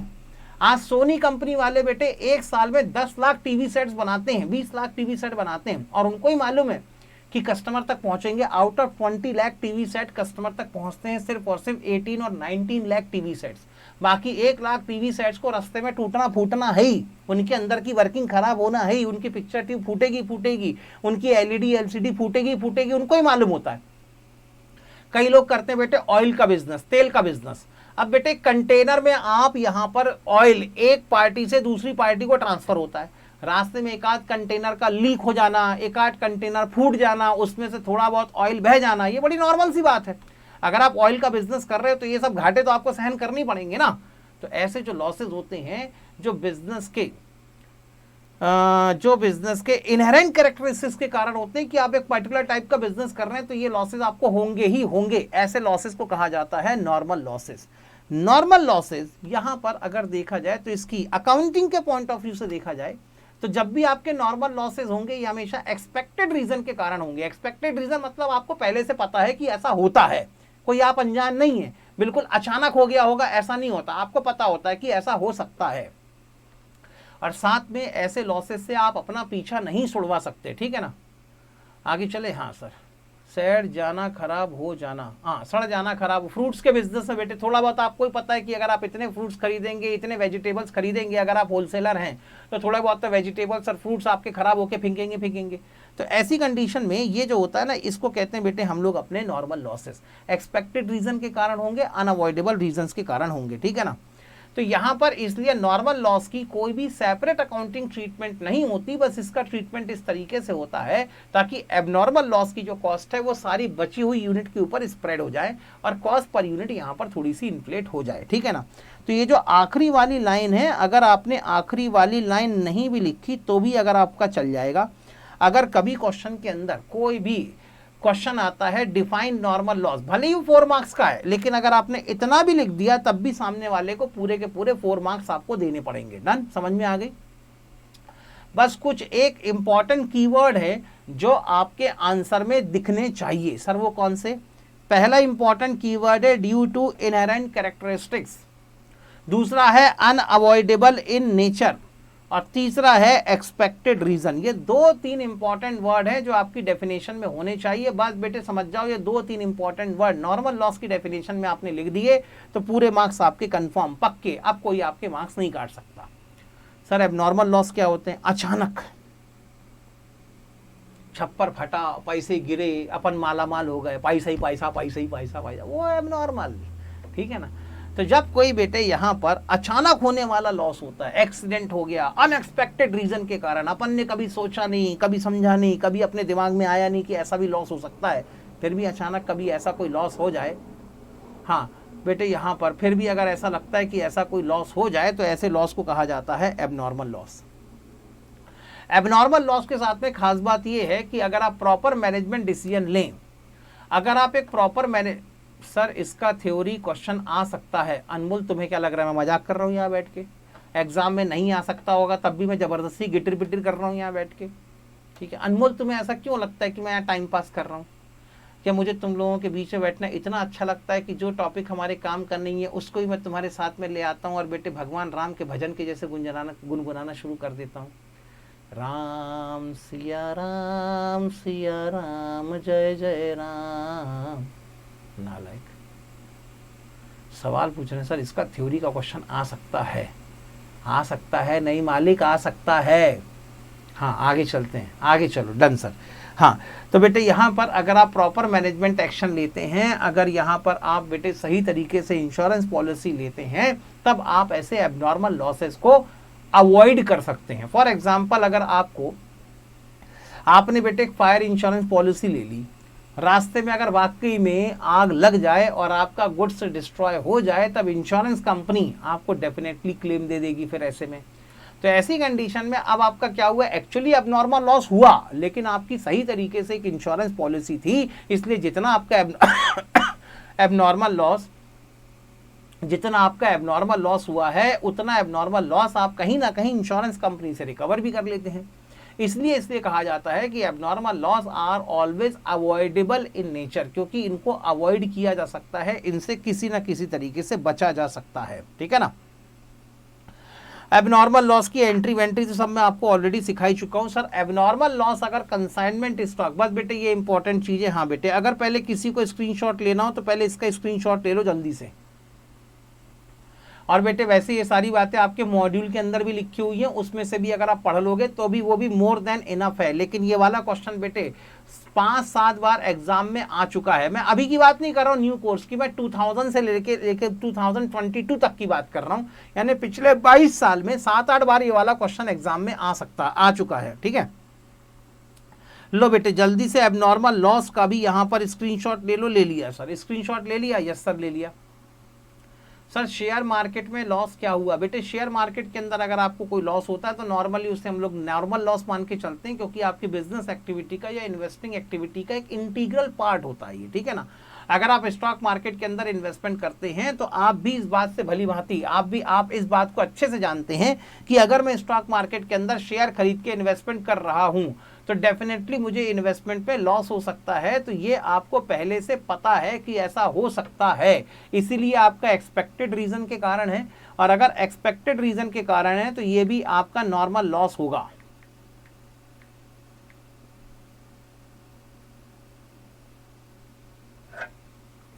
डन। अब बात आती है कि सर कंसाइनमेंट स्टॉक में जो मैंने बात आपको समझाई थी वही चीज़ मैं यहाँ पर डिस्कस करने वाला हूँ। जब आप अपने कंसाइनमेंट स्टॉक की वैल्यूएशन करते हैं तब आप ये सारे खर्चे अपने कंसाइनमेंट स्टॉक के अंदर ऐड करते हैं। यस सर करते हैं। सर अगर मान लो कभी नॉर्मल और एबनॉर्मल लॉस हुआ तब क्या करेंगे, तब आपको देखना पड़ेगा ये लॉसेस कब हो रहे हैं। मान लेते हैं बेटे अगर रास्ते में नॉर्मल लॉस हुआ तो क्या करेंगे, बोलो ना बेटे, अगर रास्ते में नॉर्मल लॉस हुआ तो क्या करेंगे।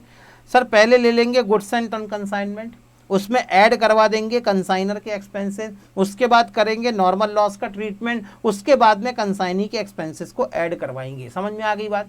जिस ऑर्डर में वो एक्टिविटी हुई होगी उसी ऑर्डर में आप उसको एडजस्ट करेंगे। Done sir.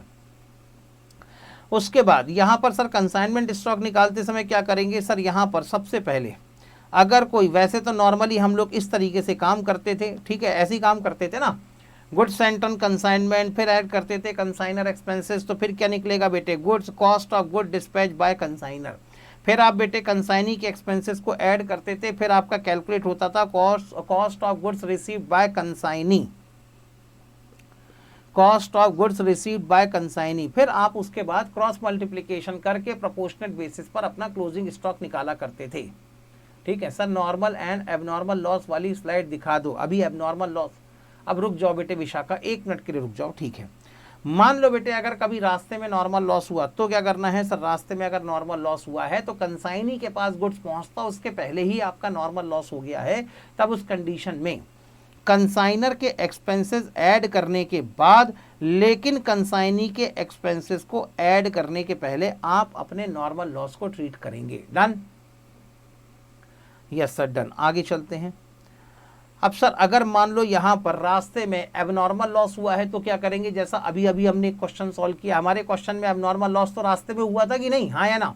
यस सर बिल्कुल हुआ था। तो हमने क्या किया सर, हमने पहले तो cost of goods and turn consignment ले लिया, कंसाइनर एक्सपेंसेस ले लिए, अब उसके बाद में कंसाइनर के एक्सपेंसेस को ऐड करने के बाद, लेकिन कंसाइनी एक्सपेंसेस को ऐड करने के पहले हमने क्या करवाया बेटे, एबनॉर्मल लॉस का ट्रीटमेंट किया।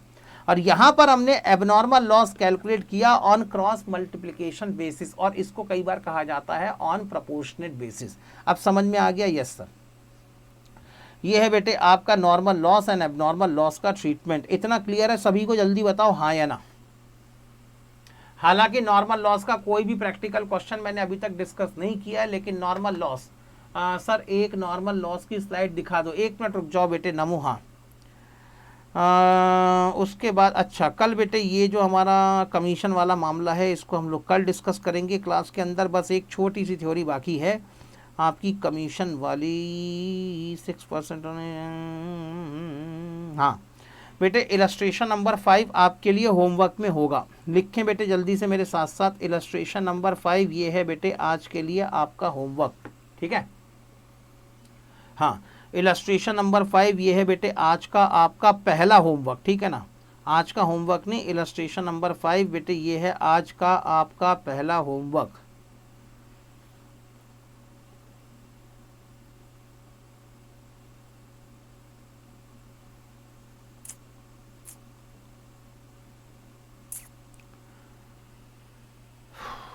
इलस्ट्रेशन नंबर 6 इसको, हाँ इसको भी ले लो होमवर्क में। चलो इलस्ट्रेशन नंबर 6 भी आपका होगा बेटे आज का दूसरा homework, that is your second homework.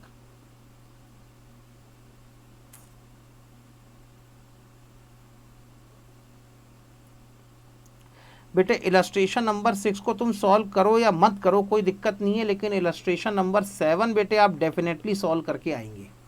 यानी कंपलसरी क्वेश्चन कौन से हैं, इलस्ट्रेशन नंबर 5 और इलस्ट्रेशन नंबर 7 कंपलसरी क्वेश्चन है, और इलस्ट्रेशन नंबर 6 आपके लिए एक ऑप्शनल क्वेश्चन होगा। मैं फिर से रिपीट करता हूँ, illustration number 5 and illustration number 7 आपके लिए कंपलसरी क्वेश्चन है जो आपको सॉल्व करने ही करने हैं, लेकिन इलस्ट्रेशन नंबर 6 आपके लिए ऑप्शनल क्वेश्चन होगा। सर पेपर में ऐसे क्वेश्चन के लिए कितना टाइम देना चाहिए, बेटे मैंने पहले भी आपको बताया है स्टैंडर्ड रेशियो हमारा कितना है 1.5 टाइम्स का। एग्जाम में कोई भी क्वेश्चन एग्जाम में आता है सबसे पहले आप उसके मार्क्स देखें, मार्क्स में आप 1.5 को मल्टीप्लाई करा दें, इससे कैलकुलेट होगा आपका स्टैंडर्ड टाइम। इससे कैलकुलेट होगा आपका standard time. For example consignment का नॉर्मली क्वेश्चन 10 मार्क्स का आता है, अगर इसको मैं 1.5 से मल्टीप्लाई करूं तो 15 मिनट्स के अंदर बेटे आपका ये क्वेश्चन पूरा सॉल्व हो जाना चाहिए, ठीक है ना। सर इस चैप्टर के नोट्स नहीं है क्या? बेटे नहीं, इस चैप्टर के नोट्स आपके काम के नहीं है, ठीक है ना, हैं तो सबके लेकिन आपके काम के नहीं है, ओके। इसीलिए बेटे लगभग 10 नंबर के लिए, और इसका इनपुट आउटपुट रेशियो बहुत अच्छा है, इसलिए बेटे ऐसे क्वेश्चन को आप ज़रूर सॉल्व करें, ओके। और बेटे मैं फिर से कह रहा हूँ, एक बार और याद दिला दूँ, क्वेश्चन नंबर 5 और क्वेश्चन नंबर 7 आपके, इलस्ट्रेशन नंबर 5 एंड 7 आपके लिए कंपलसरी क्वेश्चन है, इलस्ट्रेशन नंबर 6 आपके लिए ऑप्शनल क्वेश्चन होगा। आज के लिए बेटे बाय बाय। अब मैं कुछ भी नया डिस्कस नहीं करने वाला हूँ। अब किसको कौन सा स्क्रीनशॉट चाहिए अब बताओ, किसको कौन सा स्क्रीनशॉट चाहिए है अब बताओ। हाँ बेटे, जो क्लास लीव करना चाहता है वो क्लास लीव कर सकता है, ठीक है ना। अनम्यूट कर दो, ये लो बेटे अनम्यूट भी कर देता हूँ, जैसा तुम बोलो। हाँ सर, एक नॉर्मल लॉस की स्लाइड दिखा दो प्लीज। ये लो बेटे नॉर्मल लॉस की स्लाइड देखनी है तो कहाँ पर है नॉर्मल लॉस की स्लाइड? हाँ ये रही, ये लो बेटे। ओके बेटे, बाय बाय। सर अभी जो आपने लास्ट में कंसिडर करवा था एबनॉर्मल वाला, कहाँ पर ऐड होगा वो वाला दिखा दो स्लाइड। एबनॉर्मल लॉस की थ्योरी? नहीं सर, वो जो वर्किंग नोट में था। अच्छा एक मिनट, वो दिखाता हूँ बेटे, ठीक है। ये नहीं फॉर्मेट वाली नहीं बेटे, नॉर्मल लॉस का फॉर्मेट अभी आप नमो नोट डाउन मत करो, उसका स्क्रीनशॉट मत लो। एक क्वेश्चन पहले मुझे नॉर्मल लॉस का करवा लेने दो, उसके बाद में आप उसका स्क्रीनशॉट लेना, ठीक है ना। अगर उसको धोखे से भी गलत तरीके से इंटरप्रेट कर लिया तो बाद में मुसीबत बन जाएगी तुम्हारे लिए, ठीक है ना। Okay sir, done. Abnormal loss की थ्योरी लो बेटे, किसी को एबनॉर्मल लॉस की थ्योरी चाहिए थी वो इसका स्क्रीनशॉट ले लें। किसी को बेटे एबनॉर्मल लॉस की थ्योरी चाहिए थी? विशाखा बेटे इसका स्क्रीनशॉट ले लें आप जल्दी से।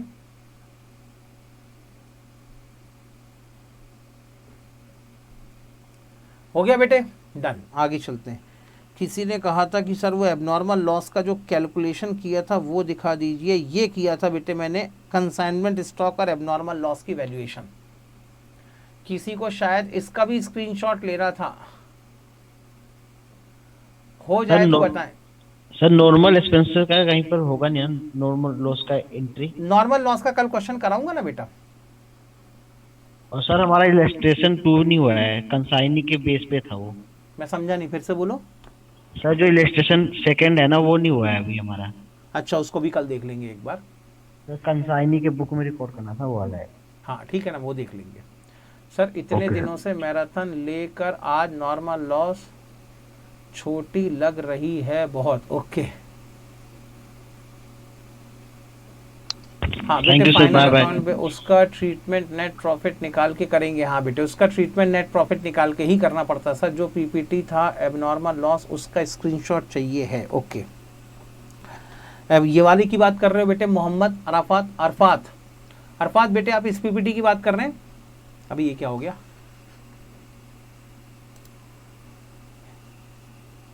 अच्छा हाँ, अरे ये नहीं,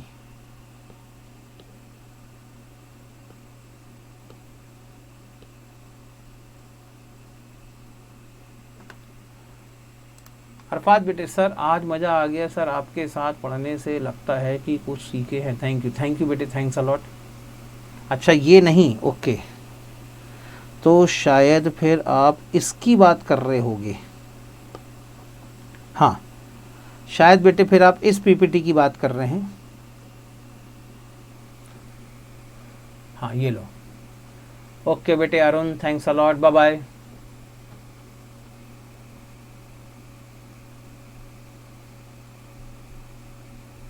ओके बेटे अरसलान, करता हूँ बेटे, पूजा बेटे करवा देता हूँ। हो गया बेटे सभी का? चलो बेटे बाय बाय, कल मिलेंगे, बाय बाय।